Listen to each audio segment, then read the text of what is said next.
Arthur rules his world as an incredibly powerful king. He wears dark armor and a flowing red cape while wielding a massive glowing sword. He fights countless brutal battles and easily conquers his enemies. He proudly stands over his defeated foes and commands massive fleets of dark airships. These high-tech airships drop huge black bombs onto enemy cities.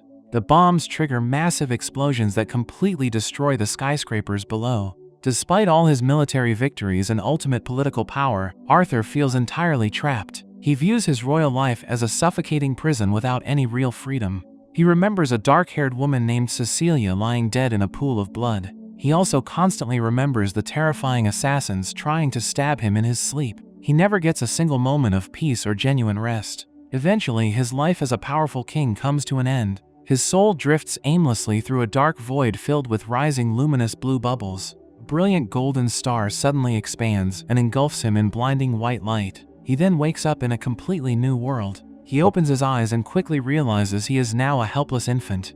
A brown-haired man named Reynold and a reddish-brown-haired woman named Alice look down at him with huge smiles and joyful tears. They happily state that they are his new parents. They name the baby Arthur.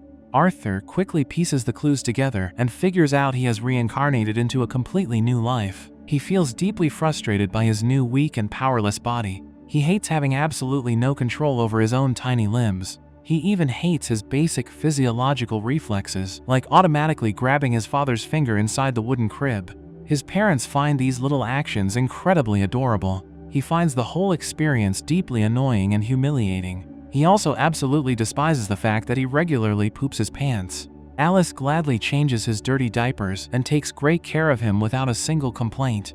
Arthur simply endures the daily humiliation and desperately wishes he could move around freely. Despite his severe physical limitations, Arthur keeps his mind razor sharp. He constantly observes his surroundings to learn everything he can about this strange new world. He soon discovers that supernatural powers exist here. One day, he watches his mother Alice use glowing green magical energy to heal his father's head. He also watches Reynold train outside in the lush green fields. Reynold wears spiked black and gold bracers and throws powerful punches bursting with explosive red energy. Reynold even fights massive, dark bull-like monsters in the forest and returns home covered in blood. Arthur realizes this society allows individuals to freely wield highly dangerous weapons and powerful magic. He decides he must gain his own power as quickly as possible to survive and protect himself. He knows that knowledge is the ultimate weapon. He waits patiently for months until he finally learns how to crawl across the wooden floors. Once he can move on his own, he sneaks away from his parents and heads straight into the house's library. He uses his tiny baby body to pull a large heavy green book off the wooden shelf. He sits on the floor, opens the book and studies a detailed map of the continent. The massive continent is called Dikathan. It consists of 3 major kingdoms. The Kingdom of Darv is an expansive network of underground passages where the dwarven race resides. The Kingdom of Elenoir is a deep, lush forest territory inhabited exclusively by elves. The Kingdom of Sapin is the largest and most populated region on the map. Sapin is the primary land of humans, and Arthur quickly realizes this is exactly where he currently lives.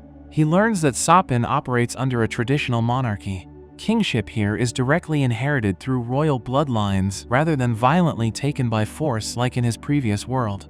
Arthur flips through more leather-bound books to understand the technological level of this society. He spots futuristic silver skyscrapers and flying vehicles in his memories, but this world is completely underdeveloped. He discovers that the existence of magic directly prevents technology from advancing. This world heavily relies on a mystical power called mana. Only about 1 in 100 people is born with the genetic ability to manipulate this mana. Arthur reads about the 2 main types of magic users. Augmenters use internal mana to physically enhance their bodies. This powerful technique gives them incredible strength, high defense, and extreme agility in close combat. Conjurers emit their mana into the outside world to bend their environment to their will and cast spells from a distance. A person absolutely needs a fully formed mana core to use any of these magical abilities. The book states that people usually awaken as mages and form their mana cores during early adolescence or their late teens. The difficult process involves gathering scattered pieces of mana inside the body and fusing them together into a solid core. Arthur instantly recognizes this biological concept. It sounds exactly like manipulating internal ki from his past life. He understands the mechanics of focusing internal energy perfectly. He He wonders if his extensive past life experiences will give him an unfair advantage in this magical world. He decides to test his crazy theory immediately. He sits cross-legged on the wooden floor next to the bookshelf and closes his eyes. He focuses his mind deeply and searches for the tiny mana fragments hidden inside his baby body. He successfully locates the glowing golden energy resting near his stomach. He starts gathering the scattered mana into his center. Suddenly, Alice picks him up and completely interrupts his intense concentration. She notices him straining his face and immediately assumes he just pooped his diaper again. Arthur feels deeply embarrassed but accepts the diaper change without a fuss. He realizes he needs to be much more careful and hide his magical training from his protective parents. He continues to practice his mana gathering secretly every single day. 2 years quickly pass by.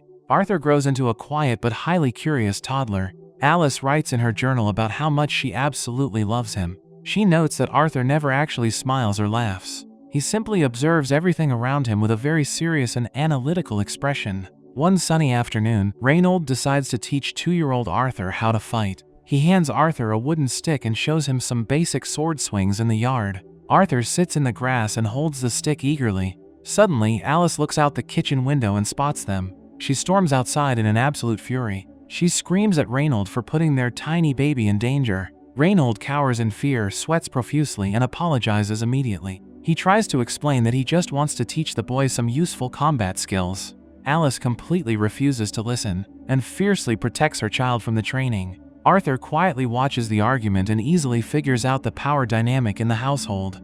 Alice is definitely the boss, and Reinhold is terrified of making her mad. Sometime later, the family takes a trip to a nearby bustling town. Arthur rides comfortably on Alice's back and carefully looks at the various shops along the cobblestone streets.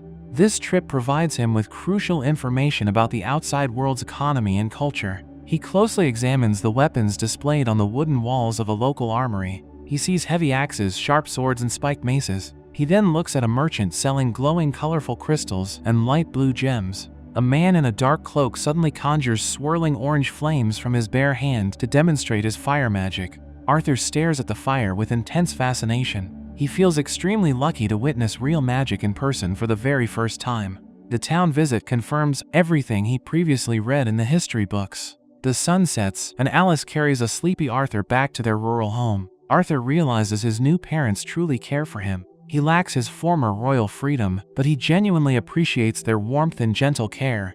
Later that night, Alice puts Arthur to bed in his wooden room. She watches him sleep and thinks deeply about his future. She knows he has a wild, adventurous spirit just like his father. She remembers how his big blue eyes sparkled while looking at the deadly weapons and magic in town.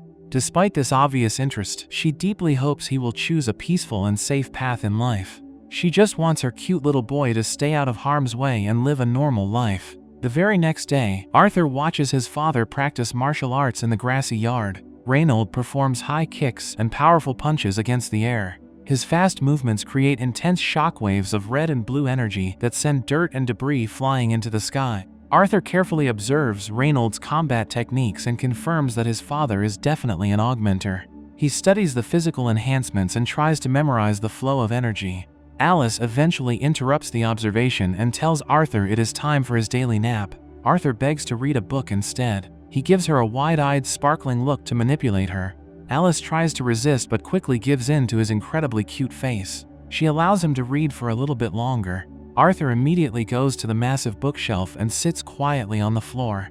He closes his eyes and resumes his secret magic training. He knows he has gathered incredible knowledge and experience over the past 2 years. He is finally ready to complete his ultimate goal. He prepares to form his mana core much earlier than anyone else in history. He concentrates all the scattered mana fragments inside his body. He forces them into one single tight location in his chest. The process requires tremendous focus and physical effort. A glowing yellow light begins to manifest around his hands and stomach. He pushes himself to the absolute limit. He successfully merges the final mana fragment into the core. Suddenly, a massive explosion of pure magical energy erupts directly from his tiny body. The devastating blast completely destroys the wooden house. Fire and thick black smoke billow high into the sky. Splintered wooden debris flies everywhere across the lush, grassy hills.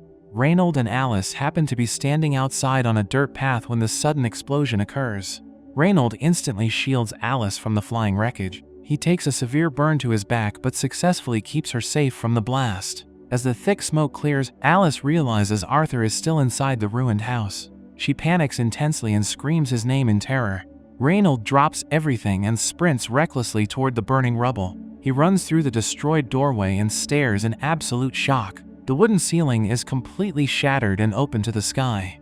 He fully expects to find his son severely injured or even dead. Instead, he sees 3-year-old Arthur floating high in the air above the smoking wreckage. A brilliant aura of golden and blue energy surrounds the boy's entire body. Arthur opens his eyes and smiles brightly for the first time. He has successfully awakened his magic and perfectly formed his mana core. The immense power temporarily levitates him in the air. The glowing aura slowly fades, and Arthur begins to fall toward the dangerously splintered wooden floor. He suddenly realizes he exhausted all his energy during the awakening. He braces for a painful impact and genuinely thinks his life might end right there. Suddenly, Reinald lunges forward with glowing red hands. He catches Arthur safely and simultaneously lifts a massive falling wooden beam. He uses his incredible augmenter strength to shield his wife and son from the collapsing roof. The dust finally settles inside the completely ruined house. Reinald and Alice huddle tightly on the floor with Arthur safely tucked in their arms.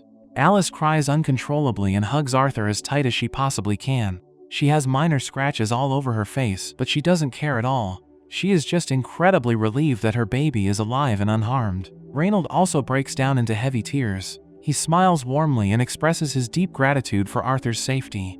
Arthur looks up at his parents in complete surprise. He sees the genuine, unconditional love pouring from their tearful eyes. In his past life as a king, he only knew the cold duty of royal guards and the constant threat of deadly assassins. He never experienced true affection, comfort, or genuine worry from anyone. He never knew what it meant to have people cry tears of absolute joy just because he survived an accident. He looks at his crying mother and his smiling father. He finally understands the true meaning of having a real family. He realizes that this warm, protective love is something he could never learn from reading a book. He fully embraces his new life, his loving parents, and the incredible magical power he has just successfully awakened.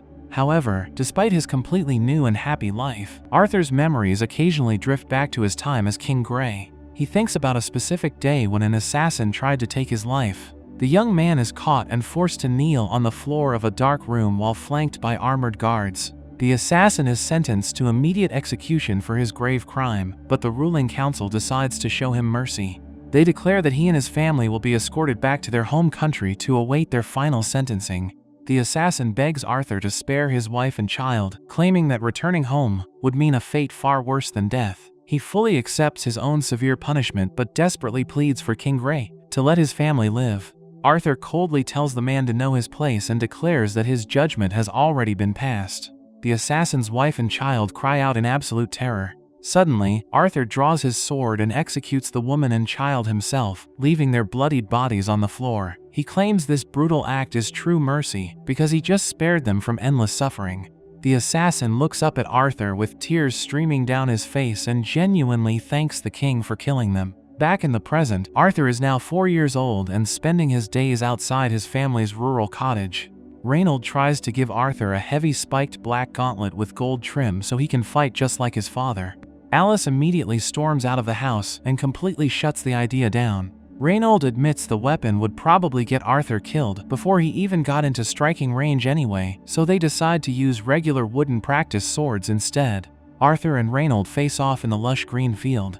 Reinald challenges his son to come right at him, and Arthur charges forward with incredible speed. He swings his wooden sword, and the blade suddenly ignites with glowing orange mana. He leaps high into the air and strikes Reinald's arm with a powerful fiery blow. The wooden sword falls to the grass, and Arthur excitedly asks his father how he did. Reinald praises his son but realizes Arthur's talent is growing way too fast for him to handle alone. Inside the house, Reinald tells Alice that Arthur needs a proper mentor. Alice absolutely refuses to send her 4-year-old son to some faraway town on his own. Reinald argues that Arthur is a literal prodigy who easily cuts through mana-reinforced wood, making a real teacher essential for his future. Alice remains totally stubborn and tearfully hugs Arthur on the floor, absolutely refusing to let him go. Reinald gets frustrated and tries to reason with her, pointing out that her wild emotions are narrowing her perspective. They argue back and forth loudly until Alice suddenly suggests a simple compromise where the entire family moves to the city together. Reinhold instantly agrees, and they joyfully start packing their bags for a new life, completely thrilled about the journey. A few days later, the family gathers near the dirt path outside their home. 2 large wagons pulled by giant green lizard creatures wait for them. Arthur formally introduces himself to the group of adventurers hired to escort them to a major city called Xyrus. The adventurers are the Twin Horns, the exact same party Reinhold and Alice used to travel with back in the day. Adam Crench introduces himself as a spearman with a giant scar across his nose. Angela Rose calls Arthur incredibly cute and hugs him so tight he can barely breathe. Durden Walker shakes Arthur's tiny hand, while Jasmine Flamesworth simply stares at him in silence. Helen Shard completes the group and warmly welcomes Arthur to the journey. The caravan sets off along the dirt path. Arthur sits inside the wooden wagon with his mother and looks out at the towering white cliffs. He thinks about how primitive this lizard-drawn carriage is compared to the flying futuristic vehicles from his past life, but he still finds the whole experience rather charming. As they travel through a lush forest, the group decides to stop and set up camp. Adam mentions the deadly dangers of this world just as a huge pack of massive gray wolves surrounds their campsite. Arthur and Alice hide inside the dark wagon while the Twin Horns spring into action. Jasmine charges forward with her twin daggers and swiftly slashes several wolves to pieces in the blink of an eye. Reinhold joins the fight and punches a wolf right in the jaw, sending blood flying. Adam easily impales another beast with his spear. Helen stands on top of the wagon and shoots arrows with perfect accuracy. Arthur watches the chaotic battle closely and notes that Adam, Helen, and Jasmine are all augmenters who use internal magic to enhance their physical attacks. Durden steps up and blasts the remaining wolves with a massive yellow energy explosion. Angela follows up by casting a glowing green magical barrier from her staff that completely knocks out the last wolf. Arthur realizes that Durden and Angela are conjurers who cast spells from a distance. The fight ends very quickly, and Arthur feels determined to reach their level of skill as soon as possible. That night, the group sits around the blazing campfire eating roasted meat skewers. Arthur feels full and stares blankly at the fire. Alice notices a bloody wound on Reinhold's arm from the wolf fight. She immediately uses glowing green magic to heal his injury completely. Arthur realizes his mother is an emitter, a highly rare type of mage with powerful healing abilities. He understands that her valuable skills make her a massive target, which is exactly why she and Reinhold lived in hiding out in the country all these years. After the healing is done, Adam confidently asks to borrow Arthur for some light exercise. Arthur grabs a wooden sword and steps into the dark field to face Adam. He knows Adam has no intention of holding back despite Arthur being only 4 years old. Adam readies his cloth-wrapped spear, and Arthur unleashes a huge burst of green magical energy from his legs to boost his speed. He charges at Adam with his glowing orange sword. The two clash violently in the middle of the field. Sparks fly as Arthur tries his absolute best to keep up with the seasoned warrior. He puts up a great fight, but his tiny toddler body is simply too light to handle the impact. Adam deflects a heavy blow and sends Arthur flying backward high into the air. Angela quickly casts a green magic bubble to catch Arthur safely before he hits the ground. The rest of the group harshly scolds Adam for going too hard on a child, but Adam defends himself by calling Arthur a little monster. Later that night, Jasmine approaches Arthur and demands to know how he fights like that. Arthur recognizes the intense look in her eyes and knows she will never stop bothering him until she gets a real answer. The journey continues smoothly over the next few weeks. The caravan travels along steep rocky cliffs under bright orange sunsets. During their rest stops, Arthur spends all his free time training with every single member of the Twin Horns. He does push-ups with Durden, practices his archery with Helen, and continuously spars with Adam. He also shares his past life combat knowledge with Jasmine, teaching her completely new ways to move and fight. Jasmine quickly masters a technique that allows her to glide incredibly fast across the grass using green wind magic. One evening, Arthur sits alone by the campfire reading a massive green book. Jasmine walks up and hands him a small sheathed dagger as a gift for his birthday and a thank you for his lessons.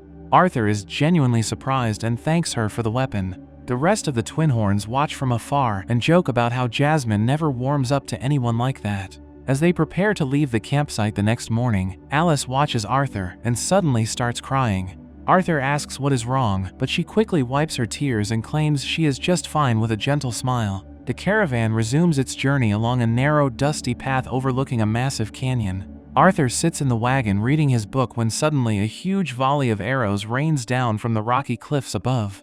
Adam and the others quickly take defensive stances. A massive group of masked bandits completely surrounds them on the high ground. The bandit leader, a giant muscular man with a massive axe, orders his men to capture the women and the child alive because they are worth way more money on the black market. Durden immediately raises his magical scepter and casts a blinding white light that completely engulfs the entire mountain path. The sudden flash temporarily blinds the bandits, giving the Twin Horns a desperate chance to strike back. The bandits slide down the steep cliffs to engage the travelers in brutal close combat. Arthur watches from the wagon as the chaotic battle unfolds. Durden blasts enemies with explosive yellow energy, while Adam and Jasmine slice through the attackers with their weapons. Helen fires arrow after arrow, taking down bandits before they even reach the ground. Despite the Twin Horns' incredible combat skills, the sheer number of bandits easily overwhelms them. A wounded Reynold gets thrown backward through a shattered wooden cart. He crashes to the dirt right in front of Alice and Arthur. A massive bandit approaches them with a club, but Reynold quickly stands up to block his path. Reynold is bleeding heavily from his shoulder but absolutely refuses to let anyone touch his family. He commands Alice to take Arthur and run away immediately. Alice argues that she is strong enough to fight too, but Reynold strictly forbids it. He tells Arthur to use his strength to protect his mother, because she is going to have another baby. Arthur is completely shocked by the news that his mother is pregnant. He suddenly understands why Alice was acting so weird and emotional earlier. Reynold smiles at Arthur and says he is counting on his big brother to keep them safe. Reynold then charges directly at the bandit leader. He covers his fists in glowing pink energy and delivers a massive punch to the leader's face. The battle rages on, and Alice grabs Arthur's hand to flee the area as fast as possible. As they run across the dusty terrain, a hooded bandit mage standing on a high rocky ledge spots them escaping. The mage raises his wand and summons a massive vortex of swirling green wind magic. The powerful tornado strikes the cliffside and completely engulfs Alice and Arthur. The sheer force of the wind blows them right off the edge of the steep cliff. Alice desperately reaches out and manages to catch Arthur in midair. They both start plummeting toward the dense forest far below. Arthur quickly calculates the terrible situation and realizes that Alice absolutely cannot survive the fall if she is holding his extra weight. He knows he has to make a split-second choice. He pulls out the dagger Jasmine gave him, which is attached to a long thin wire. He uses the wire to violently anchor himself to a sharp rock on the cliff face. The sudden tension rips him out of Alice's arms, saving her life by altering her trajectory toward a much safer landing spot. Arthur loses his grip on the wire and falls backward into the empty sky. As he plummets toward the ground at terminal velocity, he feels a strange sense of peace. He thinks back to his past life and the assassin who begged for his family's safety. He finally understands why the man was perfectly willing to die and why his family cried so hard for him. Arthur realizes that true family love involves sacrificing yourself without a single second thought. He closes his eyes and sheds a single tear, feeling incredibly happy that he was at least going to be an older brother. He completely embraces his fate and falls into the darkness. Sometime later, Arthur slowly wakes up in a completely unfamiliar place. A mysterious voice greets him and wishes him a good morning. Arthur wakes up after his massive fall from the cliff and realizes he somehow managed to survive the deadly drop. He finds himself entirely alone in a dark, rocky cavern and feels completely confused about his current location. Suddenly, he spots a massive, terrifying demon lurking in the shadows of the cave. The creature is clad in dark spiked armor, possesses giant curved horns, and has menacingly glowing red eyes and a jagged mouth. Arthur instantly panics, assuming the beast is going to kill and eat him. He tries to defend himself by throwing a desperate punch, but his tiny, battered body is way too weak, and he ends up falling flat on the hard stone floor. The giant demon easily catches him and surprisingly tells Arthur that there is absolutely no need to be afraid, because it is actually on his side. The creature points out that Arthur needs to recover from his severe physical injuries and casually places a pile of glowing yellow fruits on the ground right in front of him. Arthur is totally shocked by the monster's unexpected peaceful behavior, but he decides to trust it and takes a big bite of the glowing fruit. The taste is absolutely horrendous, causing Arthur to burst into tears and wail loudly, but he forces himself to keep chewing and swallowing because he knows he desperately needs his strength to heal. While he eats the terrible fruit, Arthur immediately asks the demon if his parents managed to survive the brutal bandit attack on the mountain pass. The demon uses its powerful magic to open a glowing viewing portal in the cave. The vision displays a stony path littered with the bloody corpses of the bandits, proving that the attackers were defeated. The demon informs Arthur that his family is completely safe and already continued their journey days ago. Arthur is incredibly relieved to hear that Reynold and Alice are alive and well, shedding heavy tears of absolute joy. He wipes his face and politely thanks the demon for the information. The terrifying creature then formally introduces herself to the young boy as Sylvia. Days pass in the isolated underground cave. Arthur's severe physical wounds eventually heal completely, and he becomes incredibly anxious to return home to his family. However, Sylvia explains that they are currently located deep within the Elshire Forest, a highly dangerous region filled with deadly wild animals and ruthless outlaws. She tells him that getting him out of the forest by creating a magical spatial breach requires a massive amount of preparation, so he is going to be stuck living with her for quite a while. Despite her terrifying demonic appearance that constantly makes Arthur jump in fear, Sylvia acts incredibly warm, gentle, and kind toward him, and the two quickly form a very close bond. To pass the time and prepare his body for the dangers ahead, Arthur starts doing physical training by swinging a simple wooden stick around the cavern. During his daily practice, Arthur decides to sit on a pile of rocks and meditate. He begins glowing with a brilliant yellow light, revealing to Sylvia that he has already successfully formed a mana core at his remarkably young age. Sylvia is genuinely impressed by his prodigy-level talent and decides to teach him a highly advanced magical technique to expand his abilities. She raises her massive clawed hand and manifests a brilliant, swirling orb of multicolored light. She demonstrates how to gather raw mana directly from the surrounding environment while simultaneously using it to cast a spell. Arthur immediately grasps the concept, realizing this is exactly like refueling an airplane in mid-air. He notes that human mages typically separate gathering mana and casting spells into two completely different steps. Sylvia explains that while humans struggle immensely with this multitasking concept, mana beasts do it as naturally as breathing. She offers to teach Arthur this incredibly powerful skill so he can become even stronger, but she first demands to know what he actually intends to do with such immense power once he acquires it. Arthur immediately thinks back to his violent past life as King Grey and the recent horrific bandit ambush that nearly killed his helpless parents. Filled with dark thoughts, he firmly states that he wants to gain enough power to deliver death to anyone who seeks to deprive him of the things he cares about. Sylvia instantly rejects his answer, completely disappointed by his bloodthirsty and vengeful mindset. She tells him he failed her test and states she will never teach someone with such a hateful look on their face. She then uses her physical power to quickly knock him unconscious. When Arthur finally wakes up on the cold, icy cave floor, he angrily argues with Sylvia, shouting that killing enemies is just how the world works and the only practical way to become a powerful king. Sylvia remains perfectly calm and gently strokes his reddish-brown hair with her massive, deadly claws. She explains that her giant hands could easily tear him to shreds in a second, but they can also provide comfort and warmth. She asks him which touch he prefers, and Arthur admits he prefers the gentle one. Sylvia warns Arthur that letting rage and hatred consume his heart might feel good and satisfying in the heat of the moment, but it will ultimately leave him completely empty and miserable in the end.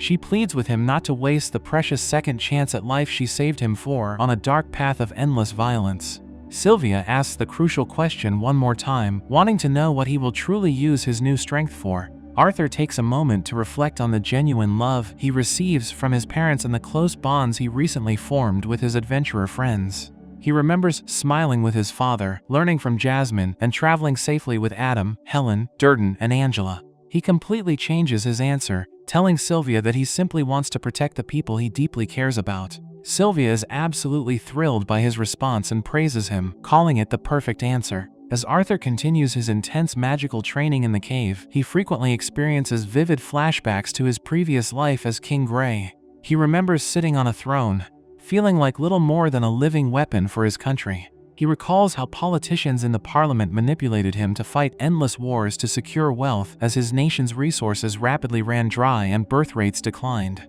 An elderly man named Marlin had openly called him a killing machine, making Grey realize he was totally done with that miserable life. Grey had desperately desired absolute control over his internal ki to maintain his strength and keep winning his battles. Using those intense memories of struggle and his past combat experience fighting a massive armored pig-masked monster in a sandy wasteland, Arthur pushes his tiny body to the absolute limit. He focuses intensely on his mana core and finally manages to gather mana while using it simultaneously. A brilliant, radiant purple aura instantly surrounds his entire body, proving that he has successfully mastered Sylvia's highly advanced magical technique. Sylvia warmly praises his incredible progress, but their peaceful training session is abruptly interrupted. A menacing, dark-armored monster with glowing blue eyes suddenly breaches the cavern. The dark creature tracked Sylvia down using the scent of her blood and demands she come along with him immediately. Sylvia completely refuses to surrender and tells Arthur to hide behind the rocks and stay perfectly quiet. The dark monster immediately launches a powerful attack, forcing Sylvia to drop her restrictive demonic disguise. A massive explosion of swirling blue and teal energy fills the cave, completely blinding the attacker. When the radiant light fades, Sylvia reveals her true form as a majestic giant white dragon with large curved horns, long flowing white hair and striking calm purple eyes. The dark monster is completely shocked that Sylvia would risk using so much of her restricted power, warning her that doing so will rapidly shorten her remaining lifespan. Sylvia boldly declares that she doesn't care about dying because she genuinely enjoyed her happy time living with Arthur. She opens her jaws and unleashes a massive, devastating beam of radiant blue energy directly at the dark attacker.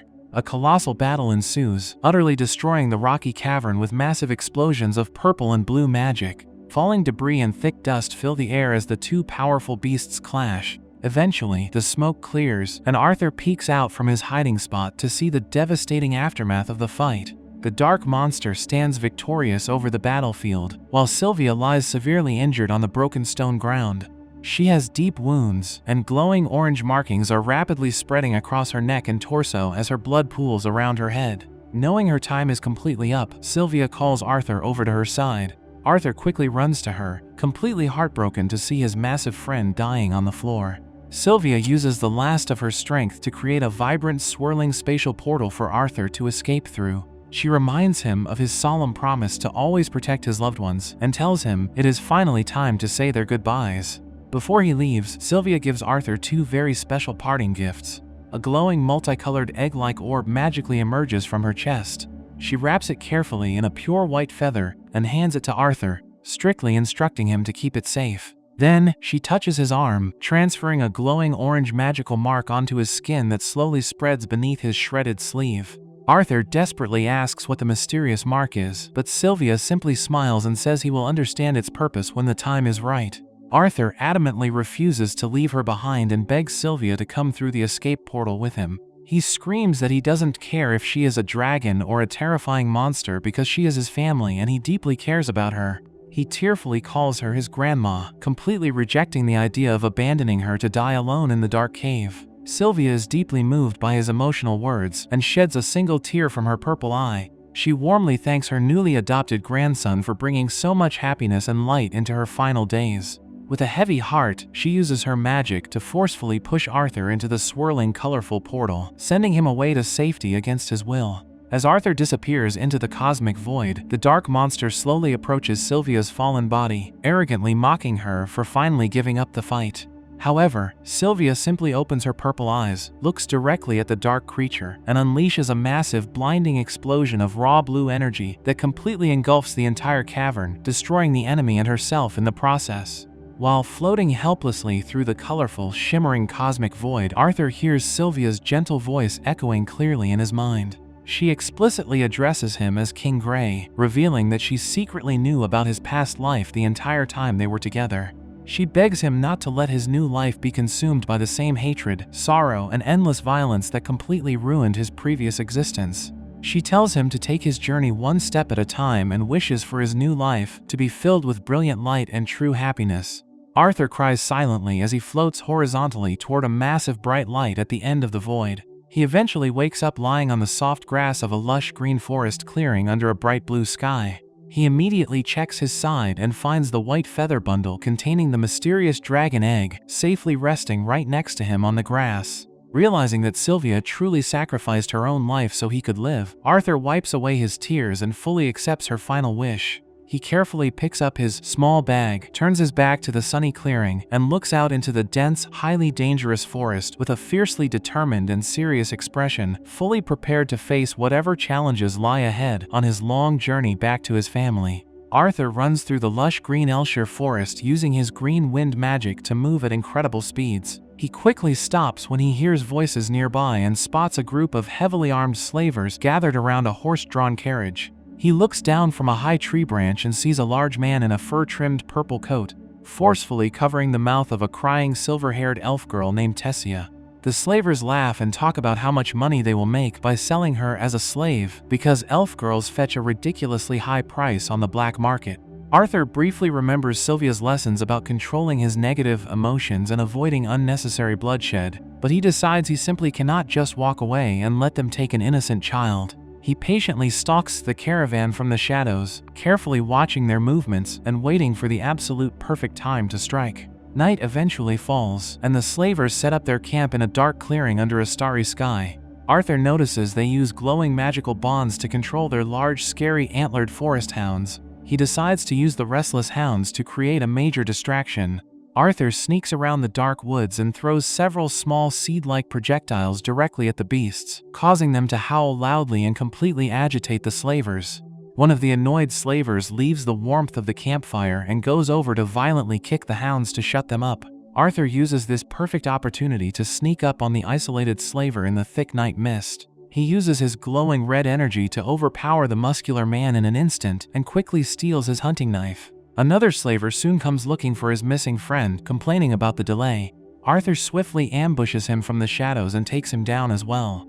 Arthur feels completely exhausted and out of breath, because fighting in his small, untrained child body is extremely draining on his stamina, but he absolutely knows he has to finish the job to keep Tessia safe. He presses forward and attacks a third bald slaver from behind with a glowing blue magical sword, leaving him bleeding out on the rocky ground. The loud commotion finally alerts the leader of the slavers, a scarred man with long dark hair wearing a heavy fur-trimmed purple coat. The leader steps out of his tent, sees the carnage and quickly realizes Arthur is a young kid mage. He gets incredibly greedy and decides Arthur is a golden ticket, planning to capture him alive to sell for an even higher price than the elf girl. The leader aggressively unleashes a massive blast of pinkish-red fire magic directly at Arthur. Arthur narrowly dodges the huge explosion and lands safely on the grassy slope. The scarred man becomes completely enraged, charges forward, grabs Arthur by the shirt and violently hurls him through the air toward a large structure. Arthur skillfully recovers his balance mid-air, tightly grips his stolen knife, and charges right back at the angry leader. They engage in a fierce, fast-paced struggle in the dark, rocky forest. Arthur smartly sets up a thin wire trap between the trees to trip the scarred man. The leader easily spots the wire, completely mocks Arthur's desperate tricks, and violently kicks him away into the dirt. The leader confidently tells Arthur to just give up because he absolutely does not stand a chance against a grown man. Arthur fiercely refuses to back down, reaches out and touches the leader's leg to unleash a highly condensed burst of fire magic. The intense flames quickly engulf the scarred man, leaving him severely burned and screaming in intense, agonizing pain. The leader completely loses his temper, abandons his plan to capture the boy alive, and decides he is just going to brutally kill Arthur and sell his corpse to twisted magical collectors instead. He angrily prepares another massive magical strike, but Arthur reacts much faster. Arthur heavily throws his knife with incredible precision and speed, embedding the blade directly into the leader's bleeding forehead. The scarred man screams in absolute agony one last time and collapses dead on the dark forest floor. The bald slaver who survived the earlier sword attack terrifiedly begs Arthur for his life. Arthur shows absolutely no mercy and coldly points out that the little elf girl probably begged them for her life too, clearly indicating he won't spare him. With the dangerous slavers permanently defeated, Arthur enters a dark wooden storage room and finds Tessia sitting among the large crates, blindfolded and trembling in absolute fear. He gently tells her it is completely safe to come out now and that she can finally go home. When they step outside into the night, Tessia looks at Arthur's minor cuts and bruises and is completely shocked to realize her brave savior is just a small child her own age.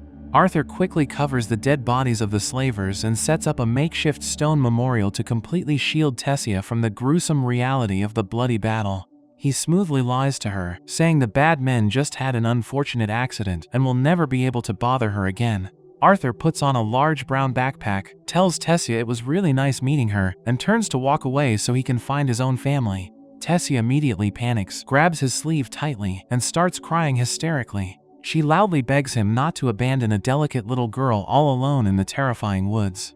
Arthur assumes an elf should naturally know exactly how to navigate their own forest, but Tessia embarrassingly admits she got completely lost while chasing some bugs and has absolutely no idea which way is home. Arthur sighs and realizes he has absolutely no choice but to physically escort her back to her family. Before they leave the camp, Tessia strongly insists they free the captive forest hounds. She explains that the elves deeply cherish all life and the poor beasts will starve to death if they just leave them tied up in the dark. Arthur strongly worries the giant hounds might immediately attack them once freed, but Tessia confidently assures him they were just being forcefully controlled by the bad men's magic. Arthur reluctantly agrees, and they set the massive animals completely free. They start walking along a rocky cliffside path, and Tessia formally introduces herself as Tessia Aerolith. Arthur gives her his full name as well. They stop to make a small campfire, and Arthur cooks a simple meal of boiled jerky in a pan. Tessia takes a bite and makes a highly disgusted face because the food is extremely bland without any proper herbs.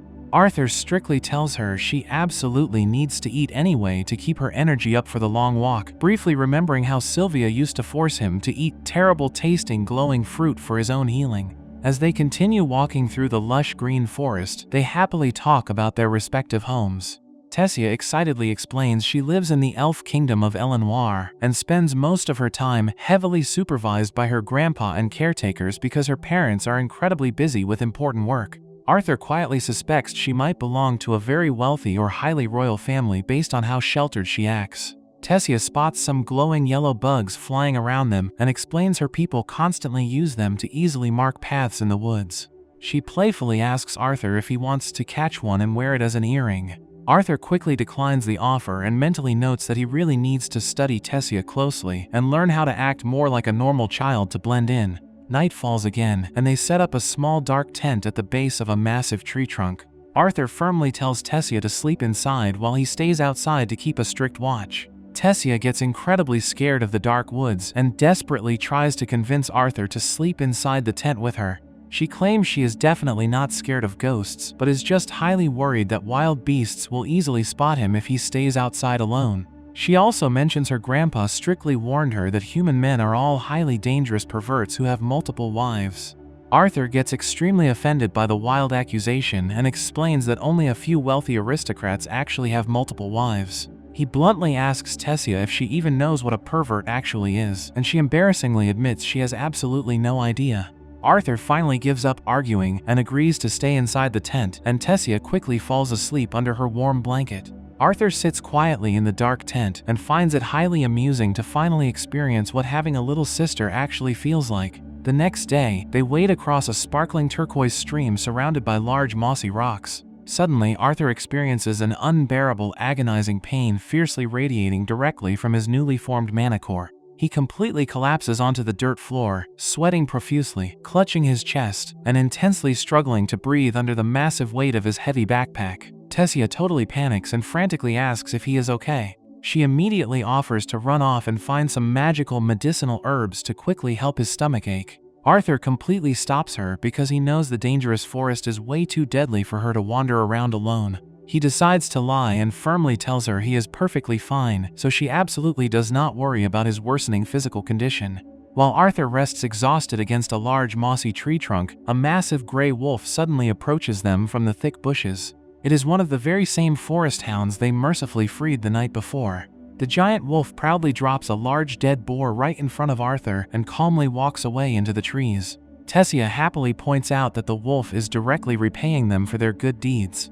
That night, they sit around a crackling campfire and cook the tender boar meat on wooden skewers. Tessia successfully finds some highly nutritious mushrooms to perfectly go with the hearty meal and happily eats her food. She talks extensively about her comfortable life in Elenoir and mentions that her frequent bedtime stories always feature highly evil people from the human and dwarf kingdoms, which is exactly why all elves absolutely do not trust humans. Arthur quietly listens but is way too completely exhausted from his intense internal core pain to keep the casual conversation going. He quietly passes out right there in the dark tent. The very next morning, Arthur surprisingly wakes up to find Tessia actively carrying him on her back. She smartly placed him inside his own large backpack carrier to easily transport him through the dark, misty forest path. Arthur feels incredibly embarrassed about being so physically weak, but Tessia cheerfully tells him it is totally fine. Tessia asks if she can officially start calling him Art since they are close friends now. Arthur gives a very dry, sarcastic response, so she gets highly annoyed. He jokingly calls her Your Highness Tessia, and she playfully scolds him for constantly making bad jokes exactly like a grumpy old man. They continue to banter back and forth as they walk much deeper into the misty woods. Eventually, they arrive at the thick base of a massive ancient tree that prominently features a brilliant, glowing green portal of magical light. Tessia excitedly announces that they have finally reached her actual home. She steps directly into the intense, magical green light without any hesitation at all. Arthur quickly follows his new friend right into the glowing teleportation gate, completely unaware that a mysterious voice instantly detects that the restricted portal has just been activated. As soon as Arthur and Tessia step through the portal, they are immediately surrounded by heavily armed elf soldiers in blue uniforms. The guards instantly assume the worst and aggressively grab Tessia by the shoulders to pull her away from Arthur. They draw their swords and declare that Arthur is a filthy human who must have brainwashed the young elf girl to trespass into their secret kingdom. The guards prepare to execute him right there on the spot. Tessia completely panics and desperately shouts at the guards to stop and let Arthur go, explaining that he is actually her savior and not a dangerous threat at all. The guards refuse to listen, completely blinded by their deep hatred for humans, and accuse Arthur of being a violent savage. Just as the situation is about to turn deadly, a bright green energy orb suddenly appears and an elderly gray-haired elf steps out to command the guards to release the human at once. The elderly man introduces himself as Virian Aerolith, the former ruler of the Eleanor Kingdom. He sternly tells the guards to stand down and then formally thanks Arthur for aiding his granddaughter. Arthur is completely shocked to hear this and realizes for the first time that Tessia is actually the princess of the elves. Before Arthur can even process this massive revelation, a fancy black and gold carriage arrives at the scene. Tessia's parents, King Alduin and Queen Mariel, rush out and joyfully embrace their missing daughter.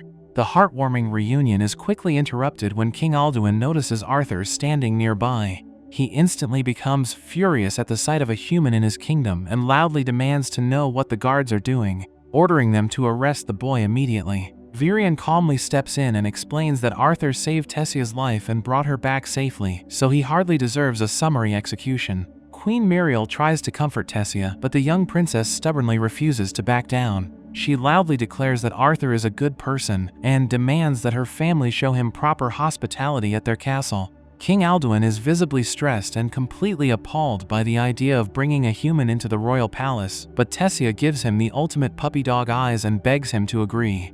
Unable to say no to his precious daughter, Alduin reluctantly gives in to her demands. Tessia happily grabs Arthur's hand and promises to share all her favorite treats with him.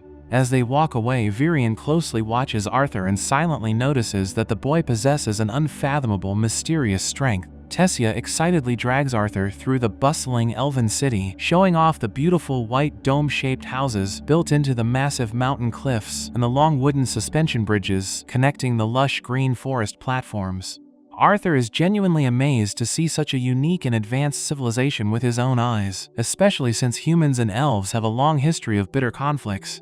Despite the beautiful scenery, Arthur remains highly guarded and acutely aware of the hostile glares from the elf citizens around him. He knows he cannot afford to let his guard down again after realizing how easily the elves would kill him just for being human. They finally arrive at the Grand White Castle, where a large group of maids in blue dresses warmly welcomes Princess Tessia back home. Tessia immediately orders the staff to prepare their best hospitality for her savior, suggesting snacks, a meal, and a long bath. She then asks her parents if she can fully explain what happened to her while they enjoy some tea and pastries. The royal family gathers in a grand meeting room with stone walls and decorative curtains. Arthur politely kneels on the tiled floor to show respect, but Tessia insists he sit in a chair at the long wooden table with everyone else. King Alduin formally introduces himself and his wife, Queen Mariel, while Virian introduces himself as the former king.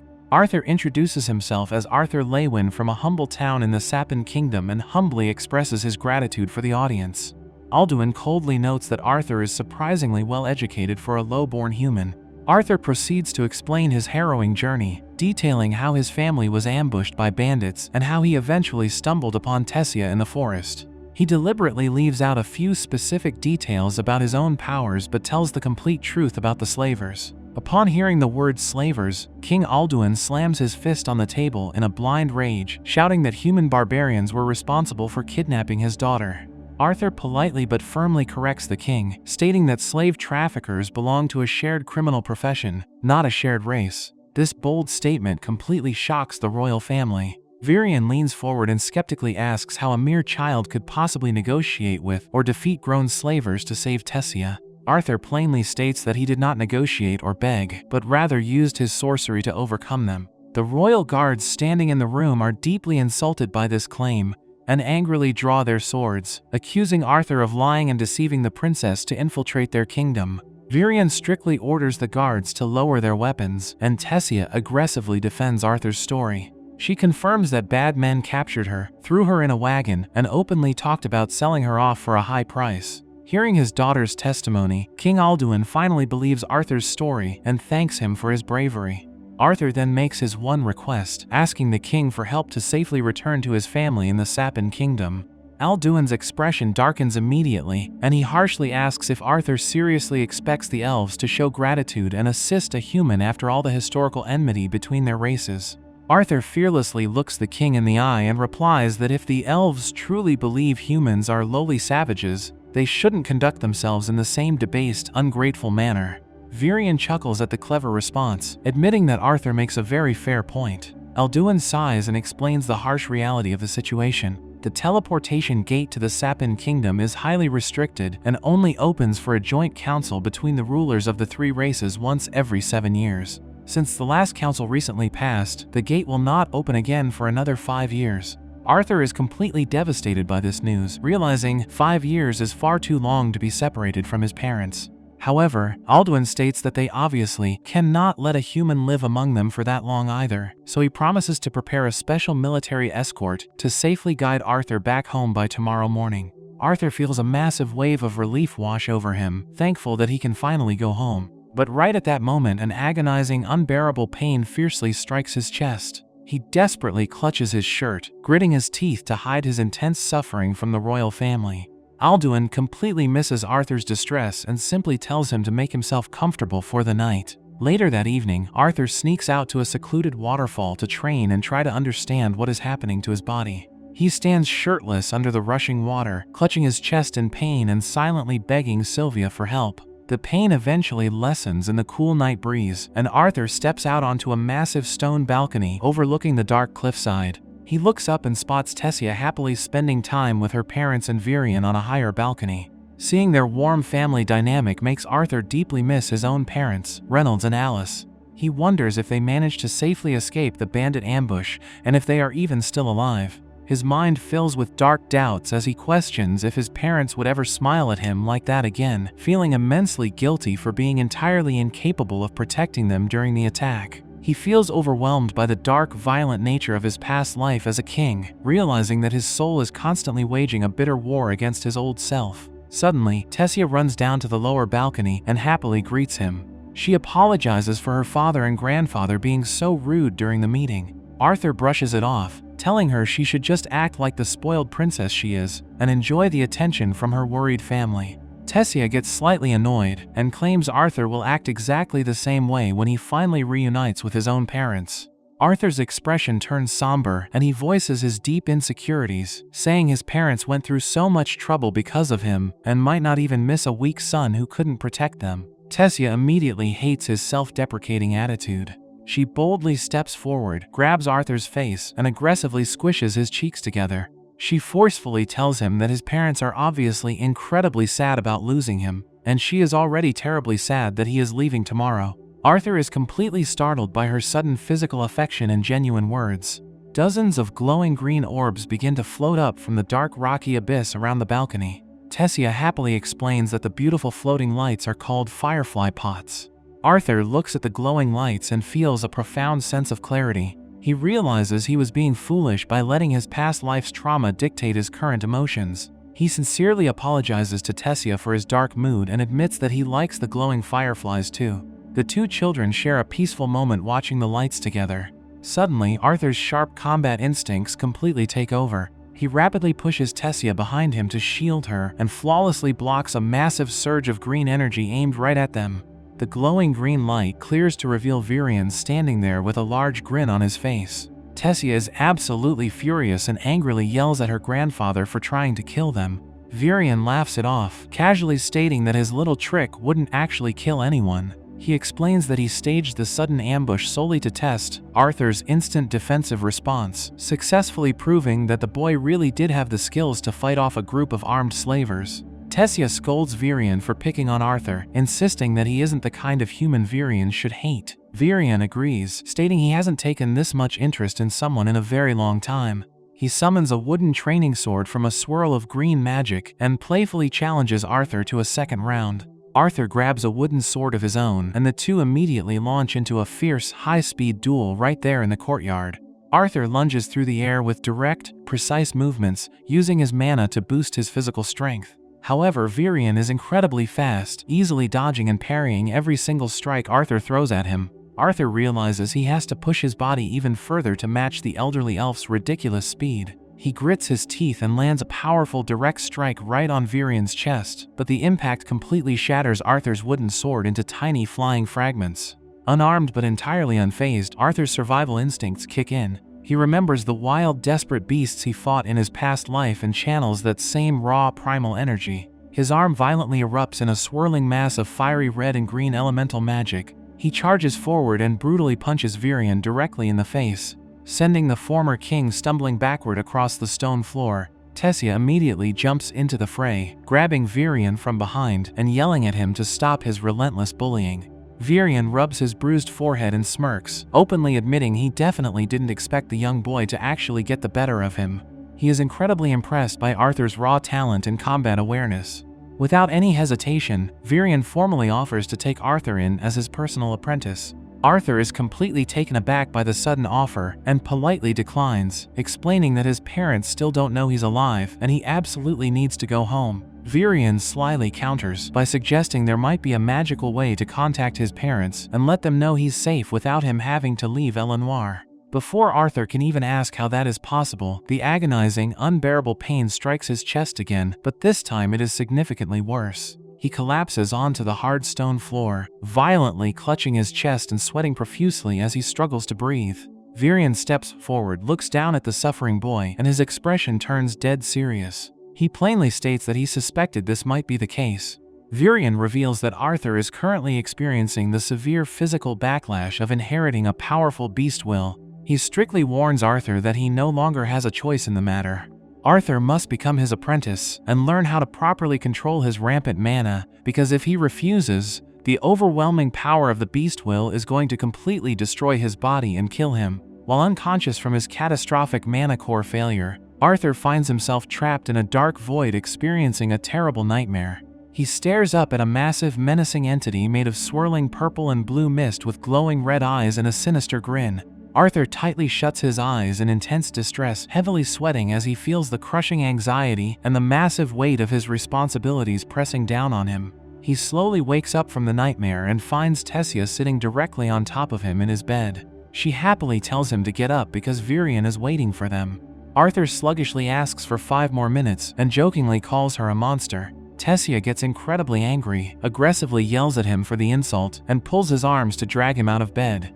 Arthur rubs his head and comments that she looked like Medusa just a second ago. Tessia asks him if he is truly planning on staying in Elenoir. Arthur takes off his shirt to change and explains that he will make his final decision after their upcoming trip. He calls her princess, which completely flusters her. She violently pulls his shirt over his head, loudly demands that he call her Tess instead of princess, and orders him to leave the room so she can get changed. Meanwhile, King Alduin argues with Virion in the grand hallway about keeping Arthur in the elven capital. Alduin strongly insists that allowing a human to stay completely goes against all of their sacred traditions. Virion completely ignores his son's complaints and simply states that he has taken a liking to the boy. Tessia jumps into the argument and loudly reminds her father that Arthur saved her life twice. Alduin aggressively tries to silence his daughter, but Virion shuts the entire argument down and tells everyone it is time to leave. Virion, Arthur, and Tessia ride together in a fancy carriage pulled by an armored beast. Tessia falls completely asleep and rests her head on Arthur's shoulder. Virion tells Arthur that Tessia woke up very early because she was extremely anxious to find out what would happen to him. Virion explains that Tessia usually lives a very isolated life as the sole heir to the throne. She has had her heart broken by superficial friends in the past, so she always keeps her emotional walls up and refuses to get close to anyone. Virion gently strokes his sleeping granddaughter's cheek and notes that she smiles incredibly naturally whenever she is with Arthur. Virion sincerely thanks Arthur for bringing that genuine happiness back into her life. Arthur listens intently to the former king and realizes Virion is a man he can truly trust. Tessia slowly wakes up, rubbing her sleepy eyes, and asks if they have arrived at their destination yet. The carriage stops at a stone house hidden deep within the lush green forest. Virion walks up to the wooden door and aggressively kicks it, shouting for his old friend Rhenia Darkasson to open up. Rhenia slides the door open and angrily yells at Virion for being a loud old bastard. Virion introduces her to Arthur as a sorcerer and a diviner with highly unique skills. Arthur politely introduces himself and realizes her magic must fall outside the normal 4 elements. Rhenia happily invites them inside her rustic home filled with large wooden bookshelves. Arthur directly asks her how she plans to help him contact his parents. Rhenia sits behind a wooden table with a large water basin and notes that Arthur is a very special child. She mentions she can see pieces of his past and future, though something about him remains totally hidden even from her sight. She correctly guesses that he simply wants to let his parents know he is safe. Arthur confirms this with a heavy heart. Rhenia uses her magic to make the water in the basin glow green and instructs Arthur to look closely into it while picturing his parents with as much detail as possible. Arthur closes his eyes and focuses hard on his mother Alice and his father Reynolds. He visualizes Alice's gentle nature and Reynolds' charismatic leadership. The water ripples and projects a clear vision of his parents inside their dining room. Alice serves Reynolds a pot of stew, but they both look incredibly depressed. Reynolds mentions it is Arthur's birthday, and Alice starts crying at the table. The vision then transitions to a flashback of the exact day Arthur disappeared. Alice screams and cries hysterically on a grassy cliff while the Twin Horns party members physically hold her back. Reynolds kneels on the ground in total despair. Adam Crench approaches Reynolds and furiously punches him in the face multiple times for letting Arthur fall off the cliff. Reynolds takes the brutal beating and completely blames himself for the tragedy. The party then travels somberly in a covered wagon back to a large human city. They arrive at a massive white building and settle into a room. Back in the present vision, Alice and Reynolds sit at their table grieving. Arthur finally speaks through the magic spell, calling out to them. Alice and Reynolds hear his voice and look up at the ceiling in total shock. A glowing green circular barrier appears right over their table, projecting Arthur's voice directly into their home. Arthur tells them he is alive and currently staying with the elves in the kingdom of Elenoir. He explains that he is using a special spell to contact them temporarily. He apologizes for not coming home immediately, revealing that there is something wrong with his body that requires ongoing treatment. He promises it is nothing serious and swears he will return to them once he is fully healed. He begs them not to blame themselves for the bandit attack, stating he would have made the exact same choice to protect them even if it killed him. Alice bursts into tears of pure joy, and Reynolds holds her tightly in a protective embrace. Arthur tells them he loves them, and his parents express their immense relief before the magical connection ends. Back in Rhenia's house, Arthur completely breaks down and cries intensely at the table. He feels an overwhelming sense of relief knowing his parents are safe. He wipes his tears, looks at Virion with absolute determination, and directly asks the elven elder to formally take him on as an apprentice so he can get stronger. The group returns to the elven capital, and Tessia aggressively confronts her parents again. She yells at King Alduin and Queen Mariel, demanding they show Arthur proper respect because chasing him away will make all elves look ungrateful. Alduin finally caves to the immense pressure. He officially agrees that Arthur will study under Virion's direct tutelage. Alduin walks up to Arthur in the Grand Hall and formally apologizes for his previous hostility, admitting his time on the throne has made him overly stubborn. Mariel also smiles and warmly tells Arthur to treat the palace as his own home. Arthur accepts their apology, but secretly notes that Alduin is completely soft on his daughter and totally unable to stand up to Virion. Tessia immediately asks for permission to take Arthur out to play so she can show him around the city. Tessia and Arthur head out into the bustling elven marketplace. Tessia wears a large pink hat and excitedly pulls Arthur through the crowded stone streets. She spots a popular sweets vendor and enthusiastically points it out. As they walk, Arthur accidentally bumps into a blonde elven boy named Faerith Ivsar II. Faerith heavily overreacts to the bump, looking at Arthur with absolute disgust and loudly complaining about getting human germs on his clothes. Faerith begins mocking Arthur, aggressively telling him that humans do not belong in Elenoir. A large crowd of other elven children joins in, calling Arthur a monkey and telling him to go home. Arthur stays completely calm and tells Tessia they should just ignore the predictable pest. Faerith gets even more arrogant and offers to escort Tessia instead of the lowly human. Arthur playfully pretends to be highly impressed by the noble Ivsar name, completely laying on thick sarcasm.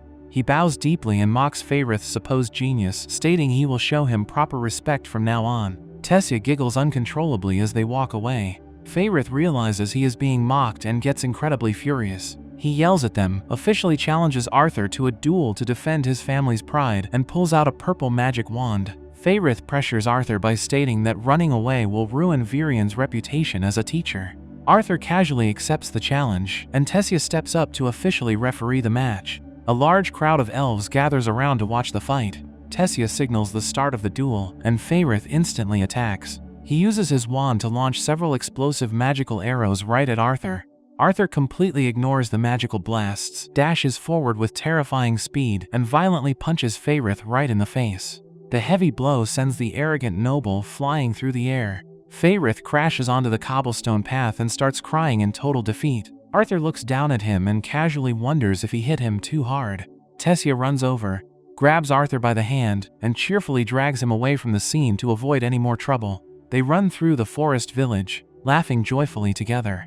Arthur and Tessia spend the rest of the day hanging out. They buy tasty snacks from the vendors and eat them in the crowded market. They visit a large library and read books together at a long wooden table. Arthur also checks out a weapon shop, carefully examining various glowing crystals and swords while talking to the shopkeeper. Later in the evening, they lean against a white balcony railing overlooking the entire elven city and its massive suspension bridges.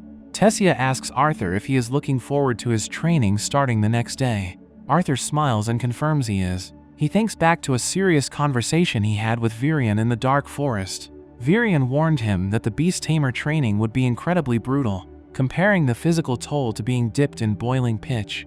Virian reminded Arthur that choosing to stay in a foreign land without his family meant he had to endure immense pain and maintain absolute diligence. Despite the terrifying warning, Arthur enthusiastically accepted the challenge, stating he was truly looking forward to the harsh regimen. Back on the balcony, Arthur tells Tessia that he is excited because he is finally choosing his own future after everything he has been through. Tessia gets completely fired up by his strong determination. She enthusiastically pumps her fists and loudly vows to work just as hard as he does. The very next day, Arthur meets Virian in a lush green forest clearing to begin his official tutelage. Arthur stands ready in his black training clothes, and Virian declares the start of their routine. Over the course of 3 full years, Arthur endures an incredibly grueling physical and magical regimen. He travels deep into a massive forest canyon filled with glowing blue gems and ancient ruins. He suffers through intense agonizing pain in his chest as he actively forces his unstable mana core to settle.